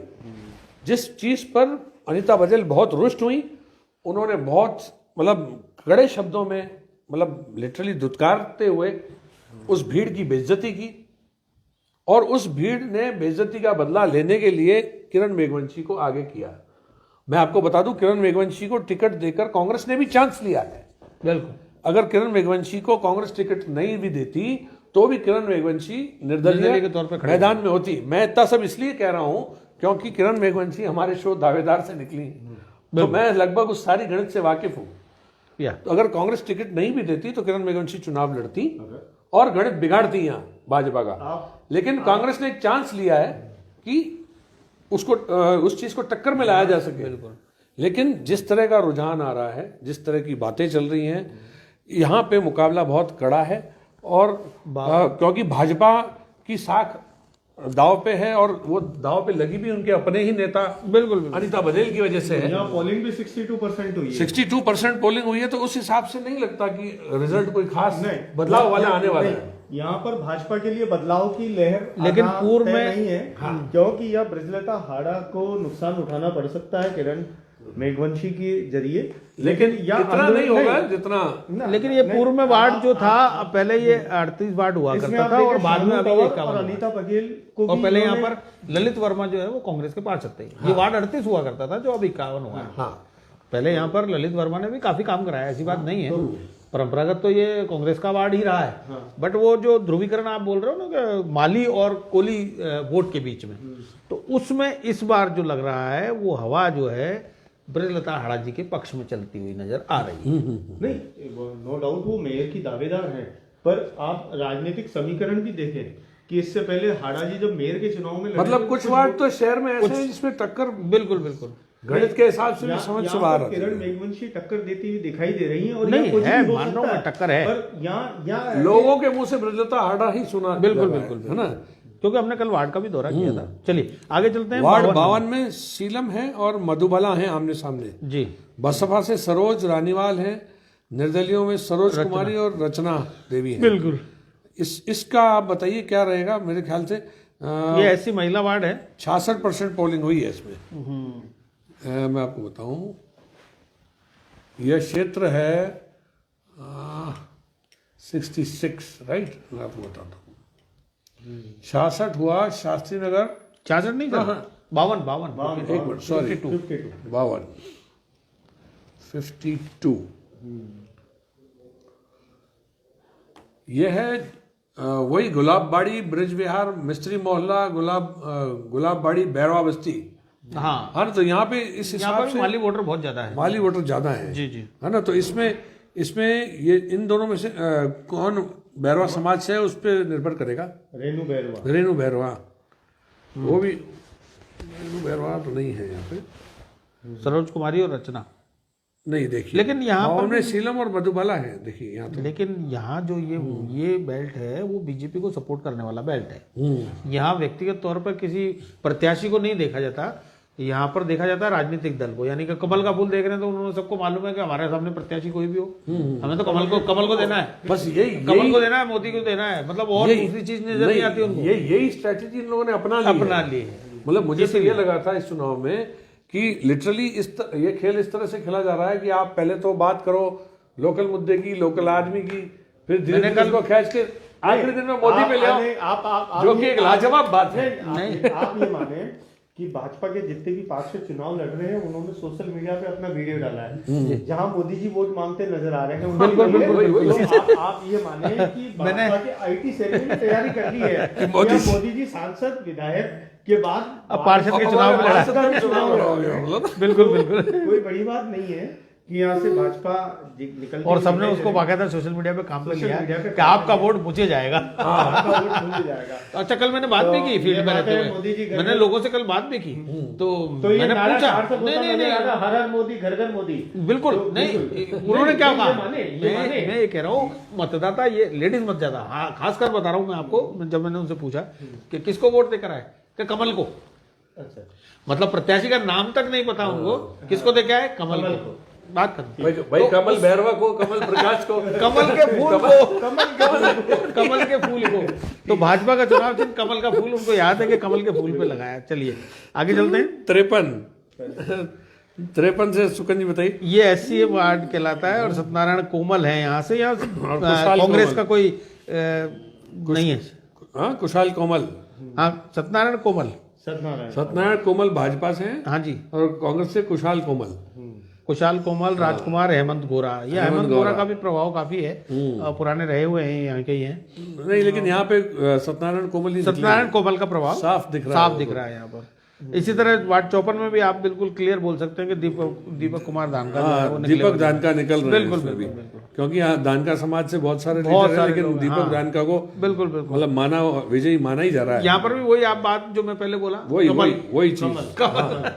प्रत्याशी के ऊपर नहीं जाना अपन को। 55 तो में लोग मान रहे हैं। 55 में रजनीश चौहान के सामने विनोद आसनानी है जो खुद वहाँ के वार्ड अध्यक्ष थे। हाँ, और वहाँ के उस मंडल पहले शंकित दिखाई दे रहे थे कि इन्हें टिकट मिलेगा, हमारे आए भी थे यहाँ, दावेदार में भी आए थे, हमारे शो में बैठे, हमने उनसे बात की थी। हमने कहा भाई साहब आपको, बोले मुझे बड़ी उम्मीद है कि मुझे भाजपा मुझे मौका दे देगी, नहीं देगी तो मैं तो निर्दलीय लड़ूंगा। विनोद आसनानी यहाँ ये बोलकर गए हमें बिल्कुल। और उसके इसलिए भाजपा बाद ने टिकट नहीं दिया। हाँ, उसके बाद भाजपा ने टिकट नहीं दिया होगा तो उन्होंने कांग्रेस ने टिकट दे दिया, वो कांग्रेस के बिल्कुल बैनर पे चुनाव लड़ रहे हैं, तो इसमें भी इसलिए मामला भाजपा का वोट बैंक बढ़ता हुआ नजर आ रहा है। 50-50 है मामला, मालूम नहीं 50-50 है। है यहाँ पर 50-50। बिल्कुल मामला पर मालूम यहाँ नहीं यहाँ पड़ेगा। पर भी जो है ना पलड़ा रजनीश चौहान का भारी लग रहा है। चलिए आगे चलते हैं। 56 में अंजना शेखावत और शिवांगी शर्मा, समीर शर्मा की वाइफ है ये। यहाँ भी 60% पोलिंग हुई है। यहाँ 60% पोलिंग है, तो यहाँ पे शिवांगी शर्मा निकलती हुई दिख रही है मुझे तो। बिल्कुल। समीर शर्मा के काम समीर शर्मा का बहुत व्यवहार अच्छा। चलिए सामान्य वार्ड आ गया, अब आपका 57 है हिमांश सेठी और दीपक यादव। और दीपक जैन भी है निर्दलीय में। तो यहाँ पर ये वो वाले प्रत्याशी दीपक बना- जैन नहीं है। नहीं वो नहीं है। उनकी तो मिसेस खड़ी हुई है। उनकी मिसेस खड़ी है। देखिए हिमांश सेठी, मैं आपको बताऊं, वार्ड नंबर 57 हिमांश सेठी और दीपक यादव आमने सामने हैं। दीपक यादव भी मैं बता दूं हमारी खोज है, अपने दावेदार वार्ड। यहाँ आके आए थे, जी, अब जी। चुनाव लड़ना चाहता हूँ, बिल्कुल। और उनको कांग्रेस ने मौका दे दिया है। जी। और ये क्षेत्र पड़ता है पटेल नगर, माली मोहल्ला, चर्च रोड, रेलवे स्टेशन और चूना भट्टा, roadway bus stand, railway quarter, काफी बड़ा वार्ड है, काफी जीएलओ बड़ा ग्राउंड मजबूत वार्ड है। बिल्कुल। है ना। अब 57 का गणित देखते हैं। यहाँ दीपक जैन, मुकेश, यहाँ है सुनंद कमलेश सोनी कुमार, जो है। ओम प्रकाश, लेकिन ये पोलिंग सुनंद सोनी भी हमारे सुनंद पास सोनी, आकर गए। हाँ ये भी यहाँ पे अपने सुनंद दावेदार सोनी, खोज है। सुनंद सोनी भी दावेदारों की फौज थी जो हमने इकट्ठी की थी। बिल्कुल। 63% पोलिंग हुई है। हाँ, अब सुनंद सोनी कौन है? सुनंद सोनी रोटी बैंक करके एक हाँ एक प्रोजेक्ट एक चलाते प्रोजेक्ट हैं। चलाते हैं। आपको पता है, काफी interesting युवा है। और एनर्जेटिक थे। युवा मैंने जिस energetic, तरह से उनके उनको पास देखा। बाकायदा भीड़ थी, और वो युवा हफ्ते में 2 दिन रोज शाम को आखिर- नहीं, खाना बांटने नहीं, निकलते नहीं, थे। लेकिन और ये सिर्फ वोट लॉकडाउन बैंक में नहीं, बांटेंगे किसका? है? कांग्रेस का या बीजेपी का? ये कांग्रेस से मांग रहे थे टिकट। ये कांग्रेस से टिकट मांग रहे थे। शायद कांग्रेस का वोट बैंक कटेगा। हाँ नहीं तो इसमें है भी बागियों में जो खड़े हुए हैं निर्दलीयों में, उनमें कांग्रेस 1 2 3 4 तो कांग्रेस के ही हैं। हाँ, तो ये तो कांग्रेस हिमांश कांग्रेस का सेठी वोट बैंक निकलेंगे। कटेगा तो उसका फायदा मिलेगा आपके हिमांशी शेट्टी को। हिमांश सेठी निकलेंगे, हिमांशी शेट्टी को मिलेगा फायदा हिमांश शेट्टी निकलते नजर आ रहे हैं। है ना। जी। अब वार्ड 58 फिर 58 में सामान्य मनीष सेठी, चंद्रशेखर शर्मा, मोनी। मोनी ये इसने काफी प्रयास किया है। देखिए मैं मतलब मेरा वोट मोनी को। मेरा अब वोट मोदी को नहीं है। इसमें पर फर्क इस बात का है ना कि यहाँ- मनीष सेठी लोकल नहीं है, वहाँ के वहाँ स्थानीय लोकल नहीं ही नहीं है। स्थानीय नहीं नहीं, मनीष है। ये जो चंद्रशेखर अपना शर्मा ये तो मोहन- स्थानीय है। ये स्थानीय है स्थानीय है। और युवा है। युवा है, अवेलेबल है और 20 साल से वहाँ रहते हैं। 20 साल से वहाँ सॉफ्ट है बिल्कुल। मतलब बोलने और सबसे बड़ी बात पत्रकार हैं। पत्रकार वो तो तभी तो मेरा वोट मोनी को। मोदी का निकलना हुआ बिल्कुल बिल्कुल। तय है। जी मोनी भाई बधाई हो, निकल रहे हो। चलिए है ना। नेक्स्ट में आ जाइए। ओबीसी वार्ड 59 है। बलराज कछावा सुनील और दग्गी, सुनील दग्गी आमने सामने हैं। यहाँ पे बलराज कछावा का पलड़ा भारी है पलड़ा भारी है। क्योंकि ये संगठन में काफी अच्छा होल्ड रखते हैं। बलराज कछावा जो है वो संगठन में भी कोई दायित्व संभाले हुए हैं। जी। वार्ड 60 में डिम्पल शर्मा और सोनिया गुजर डिम्पल आमने शर्मा सामने हैं। ये उनकी पत्नी है जेके शर्मा की। जेके शर्मा की पत्नी। ये निकलना तय सेफ है। जी, सेफ है। लेकिन इसमें मैं आप बता लेकिन दूं, इधर गणित बिगाड़ रही है आबा भारद्वाज। आबा भारद्वाज वो भी बीजेपी की है। प्रखर के नहीं ये आबा भारद्वाज ऑलरेडी बीजेपी की हैं और ये इस बार इन्होंने टिकट मांगा था लेकिन इनको टिकट नहीं देगी। नहीं, लेकिन जेके शर्मा की जो नहीं इमेज है, लेकिन टिकटों का डिवाइडेशन जो है वो भाजपा का हो जाएगा क्योंकि इनके भी काफी लोग हैं वहाँ। ठीक है। तो 61 पे आते हैं। 61 एसटी महिला है। गीता देवी और मीनाक्षी हाँ यहाँ पर भी 3 ही दावेदार हैं। निर्दलीय चल रहा है। 82% हाँ यहाँ पर तो आप मान के यहाँ चलिए पर कांग्रेस निकलती नजर आ रही है। मीनाक्षी का हो रहा है। ये है, देखिए mission compound, Veershah Ali colony, TT college, इस क्षेत्र की बात है। हाँ है ना। अब देखिए इसमें क्या क्या चीज पड़ती है। यहाँ पहले कौन था विधायक, कौन था पार्षद? ये वो एक्चुअली परिसीमन के बाद तो सब डिवाइडेशन हो गया हाँ, ना, ये वार्ड नया- चेंज हो चुका है। ये नए तरह का कॉम्बिनेशन निकला है। बिल्कुल वार्ड चेंज हो गए सब। इस मामले में मालूम नहीं पड़ रहा है। बिल्कुल और वार्ड 62 में आदित्य ढलवाल सबसे युवा चेहरा बिल्कुल उतारा है भाजपा ने। यहाँ पे ममता शर्मा वोट काट रही सामने है। मंजू बलई है। मंजू बुलाइए और उसके वोट काटेगी ममता शर्मा। हाँ, ममता शर्मा वोट काटती बिल्कुल अब मैं आपको बताऊं इसमें मंजू बलई वो चेहरा है कांग्रेस का तो कांग्रेस का बहुत माना हुआ चेहरा है। और इनके पिता भंवर बलई एमएलए रह चुके हैं। इनकी माता खुद जिला प्रमुख रह चुकी है। बिल्कुल। और टोटली और राजनीतिक कांग्रेस परिवार में बड़ी है। सक्रिय रहती है, और हर सक्रिय- कार्यक्रम में आपको नजर आएंगी कांग्रेस हाँ, बहुत सक्रिय शकल है। और अगर मंजू बलई अगर यहाँ से जीतती है तो कांग्रेस वैसे तो मेयर किसी भाजपा का बनता हुआ नजर आ रहा है, लेकिन कांग्रेस उन्हें तो मेयर के दावेदार हैं दावेदार कांग्रेस से, बिल्कुल जी जी जी। वार्ड नंबर 63 से राजेंद्र सिंह राठौड़, ब्रजेंद्र सिंह राठौड़ आमने सामने है। अब देखिए ब्रजेंद्र सिंह राठौड़ को जिसको जो टिकट मिला है वो टिकट मिला है कांग्रेस से, और जो टिकट उन्हें कांग्रेस से, ब्रजेंद्र सिंह राठौड़ हमारे शो में आए थे, दावेदार शो में से ही निकला हुआ चेहरा है। बिल्कुल बिल्कुल बिल्कुल जी। तो यहाँ पर टिकट की दावेदारी की और इन्हें मिल गया, इन्होंने टिकट की दावेदारी की हमारे शो के माध्यम से और इन्हें टिकट मिल गया जी। निर्दलियों में नरेंद्र सिंह शेखावत, भवानी सिंह राठौड़ और शौकत अली हैं। शौकत अली भी दो अपने आए दो हुए हैं। अब देखिए, अगर दोनों पार्टियों में राजपूत समाज के लोग हैं और दो राजपूत निर्दलीय हैं, दो निर्दलीय, ठीक है, तो ये तो चलो इन दोनों को बैलेंस कर लेंगे। ये बाहुल्य शौकत इलाका भी है। अली जो खड़े हैं, ये कांग्रेस का वोट बैंक यस, ये मुसीबत बढ़ा सकते हैं ब्रजेंद्र सिंह राठौड़ की। यहाँ से राजेंद्र सिंह राठौड़ निकलने की संभावना है, बिल्कुल बिल्कुल। राजेंद्र सिंह जी राठौड़ यहाँ से निकलते हुए नजर आ रहे है ना। अब 64 में रिंकू जादम मोनिका सतरावला और मोनिका सतरावला ने टिकट यहाँ से नहीं मांगा। मोनिका सतरावला के पति यतीश सतरावला ने किसी और वार्ड से टिकट मांगा था। इनको यहाँ पे टिकट पकड़ा दिया गया, इनको टिकट पकड़ा दिया गया, ये भारी हो गए। और जब रिंकू जादम जो है वो वहाँ के स्थानीय है, वो महेंद्र जादम की पत्नी है मेरे ख्याल में। रिंकू जादम यहाँ से रिंकू जादम यहाँ से निकलती हुई नजर आ रही है। अब वार्ड 65 में सत्यनारायण शर्मा और नौरत गुजर आमने सामने हैं, और निर्दलियों में कन्हैयालाल चौहान, गीता कंवर, वरुण मंत्री, वीरेंद्र सिंह। 58% पोलिंग हुई है, तो इसमें नौरत गुजर का निकलना मुझे मुश्किल है, बहुत मुश्किल है। यहाँ पर यही हो रहा है कि दिग्गज इस बार चीज सामने जो निकल के आ रही है कि भाजपा के दिग्गज और कांग्रेस के दिग्गज, अच्छा, दिग्गज हारते हुए नजर आ रहे हैं। दोनों को निर्वर्तमान पार्षद कौन थे? ये नौरत गुजर तो खुद ही रहा पार्षद। थे। तो 58% अगर कम पोलिंग हुई है तो यहाँ पे कांग्रेस को खामियाजा उठाना पड़ सकता है, बहुत भारी वाला। कम पोलिंग का तो कैसे राज बदलेगा? बताओ आप। थंब रूल है कि कम पोलिंग जहाँ होती है वहाँ के काम से सेटिस्फाई होता है आदमी। अगर रूलिंग पार्टी है को नुकसान नहीं होता है। बहरहाल देखिए, ये आगे चलते हैं। वार्ड 66 में नीरज जैन वर्सेस गणेश चंद्र चौहान। गणेश चंद्र चौहान बहुत माना हुआ जमीनी चौरा है। 61% पोलिंग हुई है। लेकिन आप यहाँ देखें कि भाजपा टिकट नहीं दे रही थी। नीरज जैन ने हर बार वार्ड बदल दिया, वार्ड बदला है। इस बार टिकट नहीं दे रही थी, लेकिन ये टिकट वो ऊपर से लाए और यहाँ उन्हें उस तरह की दिक्कत का सामना भी करना पड़ा। और यहाँ ऐसा ना हो कि नीरज जैन चुनाव हार जाए। हाँ, मैं वही कह रहा हूँ। पोलिंग के दौरान इनको विरोध दर्ज कराना पड़ा था, कल विरोध दर्ज कराना पड़ा इनको। काफी इल्जाम लगाए इन्होंने कांग्रेस के ऊपर भी, कल अपन लगाया जी। यहाँ पर चलिए अगले वार्ड में चलते हैं। 67 में नलिनी शर्मा, राजेश शर्मा की पत्नी, और अरुणा कछावा बहुत कमजोर चेहरा है। बिल्कुल बिल्कुल, ये मतलब उनको टिकट दे दिया गया, टिकट देने के लिए 54% पोलिंग हुई है यहाँ पर। नहीं, तो इसमें नलिनी शर्मा का निकलना तय है। लेकिन यहाँ पर इंदू भी खड़ी हुई है, आप देखिए तो इंदू वो उनकी पत्नी है। नहीं, वो जो इंदू शंकर नारायण जो हैं, वो दूसरी, वो शंकर गुरु की बेटी हैं, वो 75 वार्ड में खड़ी हैं। ये इंदू राठी हैं। ये इंदू राठी हैं, अशोक राठी की। और इनके ऊपर भी कई सारे आरोप लगते हैं। अच्छा, उनको पार्टी से निकालने का नोटिस तक दे दिया गया है। बिल्कुल चुनाव लड़ा जा रहा है। लेकिन यहाँ नलिनी शर्मा आराम से निकलती हुई नजर आ रही है जी। इसके बाद ओबीसी महिला आ रहा है आपका 68 में इंदिरा यादव और अनीता चौरसिया आमने सामने। इसमें अनीता चौरसिया का पलड़ा भारी है। ये मतलब ये कुछ ऐसी थंपिंग मेजोरिटी वाली बातें हैं जो आप अगर आते बाटाई गलियों में घूमेंगे, लोगों के बीच में बात करेंगे, मिलते ही आपको मिलेगी। सूरजभान यादव की पत्नी है, बीजेपी को लगेगा कि इंदिरा यादव। ये बात अपनी जगह सही जा रही है। वार्ड नंबर 69 में अशोक मुद्गल और दीनदयाल शर्मा साथ हैं।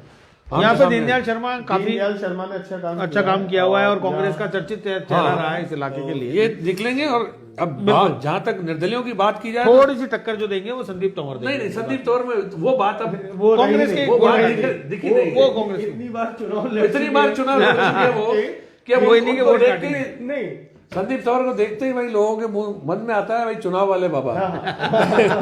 मतलब कुछ चेहरे ऐसे हैं जो चुनाव लड़ने के लिए चुनाव लड़ रहे हैं। बिल्कुल वो अपनी लोकप्रियता बरकरार रखने के लिए लड़ रहे हैं। चलो, तो वार्ड 70 में कृष्ण कुमार त्रिपाठी और राजेश शर्मा, के त्रिपाठी बिल्कुल नाम चर्चित भाई। वार्ड नंबर 70 में भाजपा के बागी पुष्पेंद्र गौड़ भी चुनाव लड़ रहे हैं। हाँ अच्छा, और यहाँ पर जो पोलिंग परसेंटेज है 62% है। 58 70 में 58% हाँ, पोलिंग हुई 58%। तो यहाँ जो सबसे कम पोलिंग हुई है इसमें कांग्रेस के राजेश भी चुनाव लड़ रहे हैं। हाँ, ठीक है, राजेश तो शर्मा। यहाँ स्थिति क्या है कि यहाँ पर एक वो जैन भी है, क्या नाम है, वार्ड नंबर 70 में जैन, सीमा जैन। सब छोटे मोटे हैं इसमें। नहीं, यहाँ पर जैन वोट बैंक जो है वो भाजपा का है और यहाँ अच्छे खासे 1000 करीब वोट तो यहाँ तो जैन परिवार के हैं। सभी तो कास्ट के लोग हैं, गर्ग भी है, गौड़ भी है, यहाँ जैन भी है। के त्रिपाठी जी चुनाव हारते नजर आ रहे हैं। यहाँ से निर्दलीय प्रत्याशी ही चुनाव जीतेगा। नहीं, हाँ हाँ बिल्कुल। मैं आपको बता दूं, मैं यहाँ- आज सुबह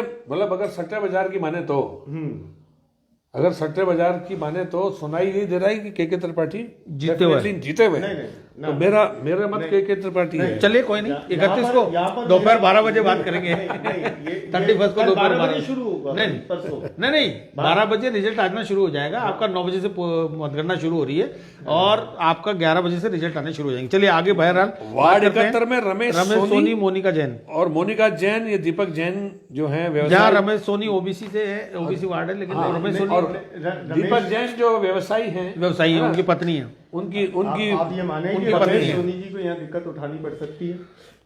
क्योंकि निर्दलीय कोई बचा नहीं है, सबको बिठा दिया गया है। बिल्कुल बिल्कुल सेट कर गुरा सेट के कर मतलब। क्योंकि धन है ना भाई साहब, मतलब बड़ा जोरदार धन का खेल चला है। बिल्कुल बिल्कुल। मतलब ये चीज, मतलब वार्ड 71 का चुनाव ये तय करेगा, मैं आपको बता रहा हूँ कि महापौर कौन बनेगा? कि कार्यकर्ता जीतता है या पैसा। पैसा, बिल्कुल बिल्कुल ठीक।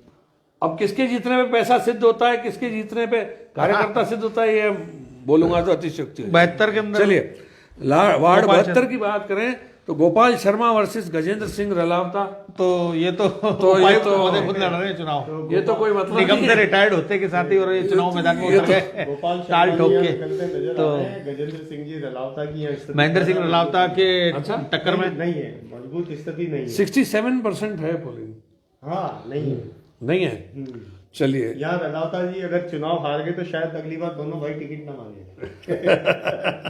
ठीक है। 73 वार्ड नंबर में 73 में प्रियंका साखला और चंद्रकांता देवी आमने सामने दो हैं। ही हैं बस यहाँ पर, कोई यहाँ पे भी कोई नहीं है। 70% पोलिंग हुई है। बिल्कुल बिल्कुल। वार्ड 74 हुआ, मैं बताऊं आपको, वार्ड नंबर 73 73 में प्रियंका साखला और चंद्रकांता देवी। ये हुआ आनंद नगर, शांतिपुरा और राजीव कॉलोनी। ये एरिया जो मैं बताऊं आपको परंपरागत रूप से भाजपा का गढ़ है बिल्कुल है ना। प्रियंका साखला निकलेंगी यहाँ से श्योर शॉट, चलिए है ना। आगे बढ़ते हैं। रूबी जैन, वार्ड नंबर 74 हुआ रूबी सामान्य जैन। महिला रूबी जैन और कन्या देवी। इधर भी कोई निर्दलीय नहीं है। तो अब मैं आपको एक बढ़िया बात बताऊं, कन्या देवी के बारे में लोग बहुत कम जानते हैं जी। तो मैं आपको बता दूं, कन्या देवी भतीजी हैं चीफ सेक्रेटरी राजस्थान सरकार निरंजन आर्य के परिवार से। ओह बिल्कुल बिल्कुल बिल्कुल। तो अच्छा। अब तो क्या ये चीज बहुत टिकट कम लोग बिल्कुल जानते हैं। है। मुझे और भी युवा सुबह है। किसी ने बोला और युवा और, एकदम। और कांग्रेस से इनको टिकट मिला और युवा चेहरा है। युवा चेहरा है बिल्कुल। अब सरकार में जब सेक्रेटरी मतलब बैठे हुए हैं तो उस सरकार में मुख्यमंत्री से कह के आराम से एक टिकट का बिल्कुल बिल्कुल ये उसी तरह से आएगा। आप ऐसा माने कि अगर किसी स्थिति में कांग्रेस के पास अगर कोई कैंडिडेट नहीं हो तो कन्या देवी भी बिल्कुल महापौर की दावेदार बन सकती है। यस कन्या देवी यहाँ पे बिल्कुल बिल्कुल जीतती हुई नजर आ रही है। आगे है? वार्ड 75 में रमेश चेलानी को टिकट दे दिया गया है, हाँ जो कि वासुदेव देवनानी का राइट हैंड माने जाते हैं। इधर लेकिन सबसे बड़े गणेश सामने- योगेंद्र ओझा और सामने आरएसएस के आरएसएस का आदमी को कांग्रेस से टिकट दे दिया टिकट गया। लिया। योगेंद्र ओझा मतलब एडवोकेट है। मतलब वायरल फोटोग्राफ्स हुई हैं आनंद पूरे सोशल मीडिया पे। हाँ, काली टोपी पहने हुए योगेंद्र ओझा मेरे भी मित्र हैं, बाकायदा फोटोग्राफ वायरल हुई है और भाई साहब किसको टिकट दे दिया। तो ऐसा क्या है, वो जो एक जुमला था ना बहुत अच्छा कि it happens only in India, तो अपन ये कह सकते हैं दिस हैपेंस ओनली यहाँ इन एडवोकेट कांग्रेस। यस, यहाँ किसी को दूसरे भी उठा के दे देंगे। यहाँ एक और एडवोकेट राजेश कुमार शर्मा भी एडवोकेट है, योगेंद्र ओझा भी एडवोकेट है, सामने रमेश तिलवानी और रमेश चेलानी। मतलब ये देखो आप, मतलब देखिए तो वोट किस कदर बांटने की तैयारी की हुई है दोनों पार्टियों ने। पूरा दिमाग लगाया हुआ है। हाँ बिल्कुल बिल्कुल। अब ये जो कोई इसमें भी आराम से नहीं अब जीतेगा। इसमें जो इंदू दिखाई दे रही हैं, ये इंदू ये भी हमारे पास आकर दावेदार में बिल्कुल बैठी थी। बिल्कुल बिल्कुल बैठी। शंकर नारायण शर्मा गुरु जो दिवंगत उनकी कांग्रेस के नेता, उनकी बेटी हैं। ओके। उन्होंने यहाँ से पर्चा भर दिया। तो वो शर्मा वो ब्राह्मण है, तो वो योगेंद्र ओझा के लिए मुसीबत पैदा करेंगी। Yes. राजेश कुमार शर्मा फिर योगेंद्र ओझा के लिए मुसीबत पैदा करेंगे। रमेश और भोजराज टिलवानी वो रमेश चेलानी के लिए करेंगे। चेलानी के लिए करेंगे। सतीश कुमार वर्मा, अब सतीश कुमार वर्मा का भी बता दूं आपको जी। सतीश कुमार वर्मा वार्ड अध्यक्ष थे। अच्छा, वो महेंद्र सिंह रलावता से बहुत भयंकर नाराज थे, कि उन्हें टिकट उन्होंने उनको टिकट नहीं दिया, तो उन्होंने निर्दलीय झंडा गाड़ दिया भाई। तो मुझे नहीं लगता है योगेंद्र ओझा की राह इतनी आसान होगी यहाँ पे। बनी रहा है। हाँ, काटो बनी रहा है। रमेश चेलानी को पूरी तरह से आरएसएस का और भाजपा के बिल्कुल बिल्कुल विधायक का विधायक आशीर्वाद जी का प्राप्त खास है। बिल्कुल खास है। तो रमेश चेलानी निकल रहे हैं। वार्ड कारण 76 कारण यह है कि रमेश चेलानी को टिकट किस ब्याह पे दिया गया। वार्ड 76 से, जिसपे आगे हम बातचीत करेंगे, वार्ड 76 से राधा किशन आहूजा ने टिकट मांगा था। हाँ, तो वासुदेव देवनानी का यह मानना था कि मैं ये जो वार्ड, ये जो 75, 76 और 77, इन तीनों में से किन्हीं 2 वार्डों में सिंधी समाज को टिकट दे सकता हूं। हाँ, तो उन्होंने दीपेंद्र लालवानी और रमेश चेलानी को चुना और राधा किशन आहूजा को नहीं चुना। तो ये बहुत संभावना देखी जा रही थी कि इस 75 में से राधा किशन आहूजा को टिकट मिल जाता, लेकिन उन्होंने मांगा नहीं। वो 76 पे अड़े रहे और 76 से भी नहीं मिला उन्हें। नहीं मिला, सही बात है। तो आते हैं वार्ड 76 पे। वार्ड 76 में अतीश माथुर हैं, जो आरएसएस बैकग्राउंड से हैं। उनके चाचा कांग्रेस के बहुत जाना पहचाना चेहरा विष्णु माथुर हैं। और यहाँ 59% पोलिंग हुई है, सबसे कम। अब सबसे कम और यहाँ लोग भी बहुत ज्यादा हैं। अब और इसमें लोग, अगर आप हैरत करेंगे, 76 में अगर आप लोगों की लिस्ट देखने बैठ जाएंगे तो आपको लगेगा कि पूरा वार्ड ही चुनाव लड़ रहा है क्या। मतलब माथुर 4 माथुर हैं। 4 नहीं 5 यहाँ पर देखिए मैं बताऊं, और यह भाजपा कमजोर नजर आ रही है। 2 सिंधी, अतीश माथुर समीर भटनागर भाजपा से हैं, कायस्थ समाज से हैं। समीर भटनागर भी वहीं से। समीर भटनागर कांग्रेस से, कायस्थ समाज से हैं। सुरेश प्रकाश माथुर की पृष्ठभूमि भाजपा से थी, उन्हें छोड़ दिया, उनको पार्टी में अभी नोटिस दे दिया होगा। बिल्कुल। वो भी अजय कायस्थ माथुर समाज से। अजय माथुर कायस्थ समाज से। ब्रजेश माथुर कायस्थ समाज से।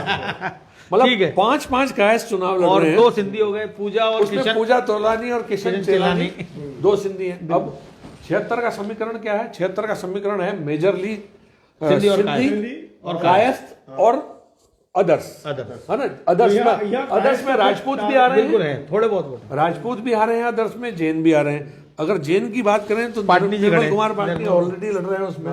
मतलब जो जैनियों के वोट है वो जैनी ले जाएंगे। बिल्कुल।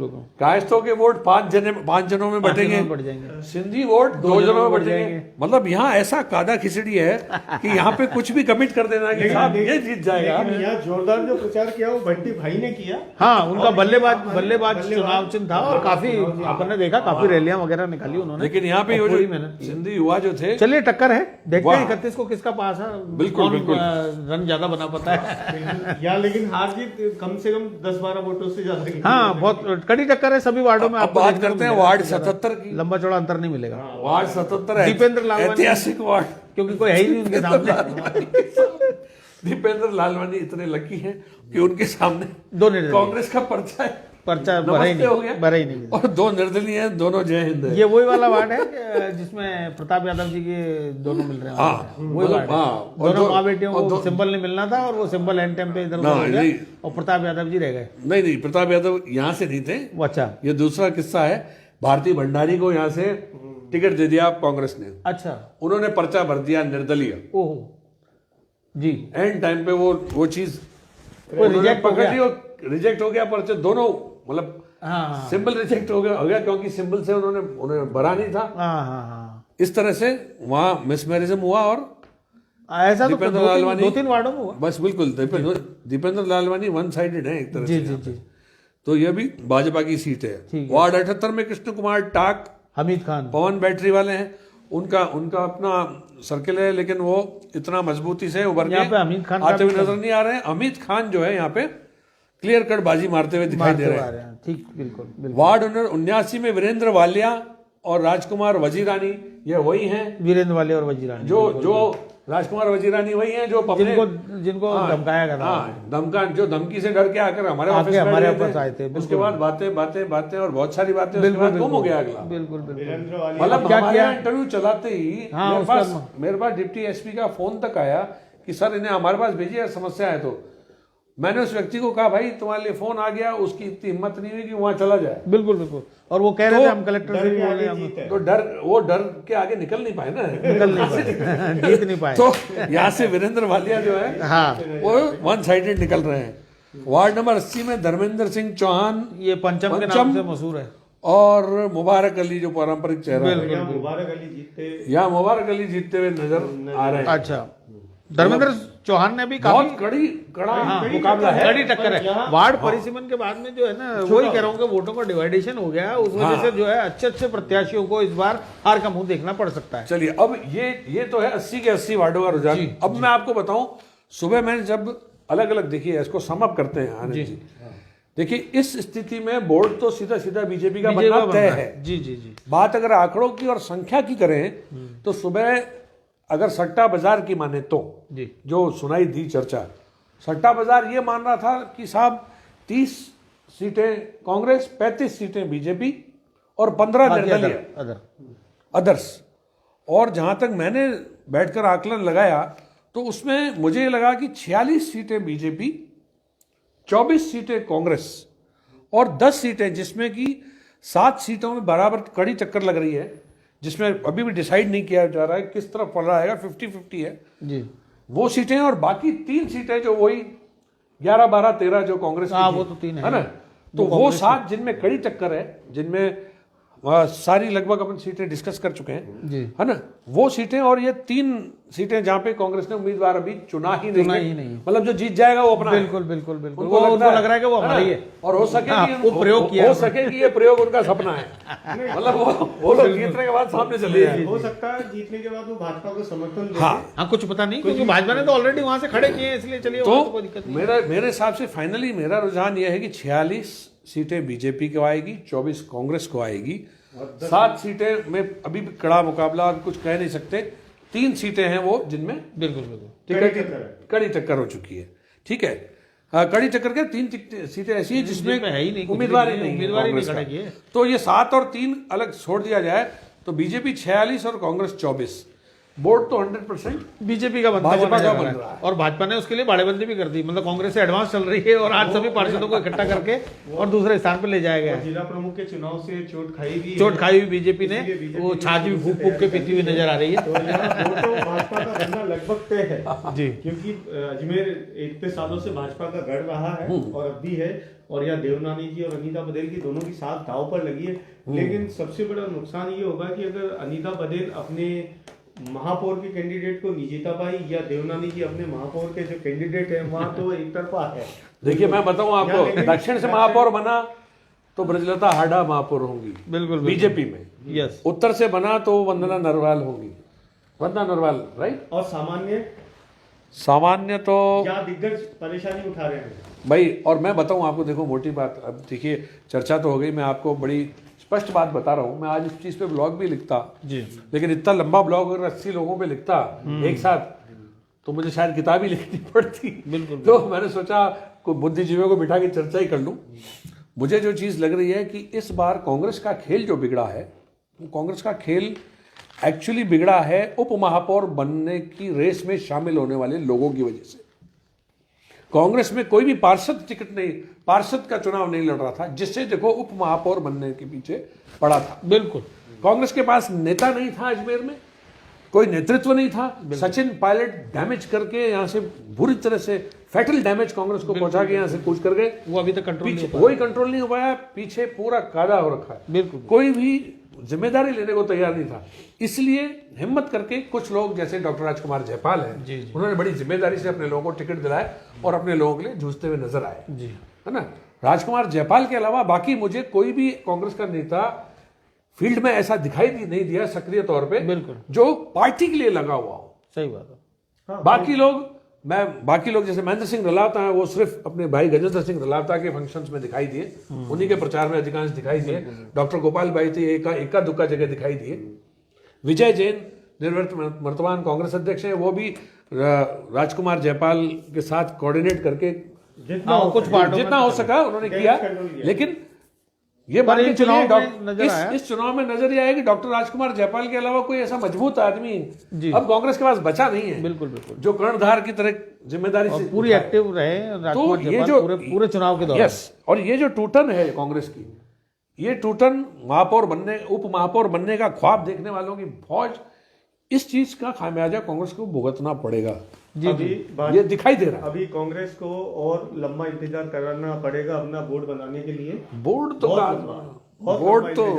रहता पर इन चुनावों में हर तरह से जो है बीजेपी ने बाजी मारी है, और 31 तारीख को भी अपन देखेंगे। अब अगर कोई बाड़ेबंदी करके पहले से ही तैयारी शुरू करे तो इसका मतलब उनके पास में उनको डर तो है कहीं ना कहीं। उनसे बयान ले रहे हैं 80 वार्ड। देवनानी जी ये कहते सुनाई दे रहे हैं, हम ट्रेनिंग देंगे पार्षदों को। हाँ बिल्कुल बिल्कुल, पार्षद बनने की ट्रेनिंग 7 तारीख तक ट्रेनिंग देंगे, मतलब कुछ भी था ये। उप महापौर और महापौर के चुनाव तक उनको बाकायदा प्रशिक्षण वर्ग उनके लिए आयोजित किया जा रहा है। गलत वोट ना चल जाए। हाँ किसी आपने जिला प्रमुख वाला कई क्रॉस वोट ना कर जाए। बिल्कुल बिल्कुल बिल्कुल चुनाव देख लिया है। जब तक रहेंगे या पार्षदों के पास रहेंगे, नहीं एक परिवार के साथ ट्रेनिंग के दौरान मोबाइल बंद रहेगा। लेडीज जो है मतलब महिला जो प्रत्याशी रही हैं, उनके साथ में वो अकेला नहीं छोड़ना चाहते, उनके पतियों को भी साथ, पतियों को भी बाढ़ में अच्छा भाग में बचे नहीं। बिल्कुल बिल्कुल, छोटा कोई बच्चा है तो उसको भी साथ में लेके चलो। सरकार अब तक भाजपा को बहुत सारा नुकसान पहुंचा चुकी है कई जगह, जयपुर हो चाहे अजमेर हो।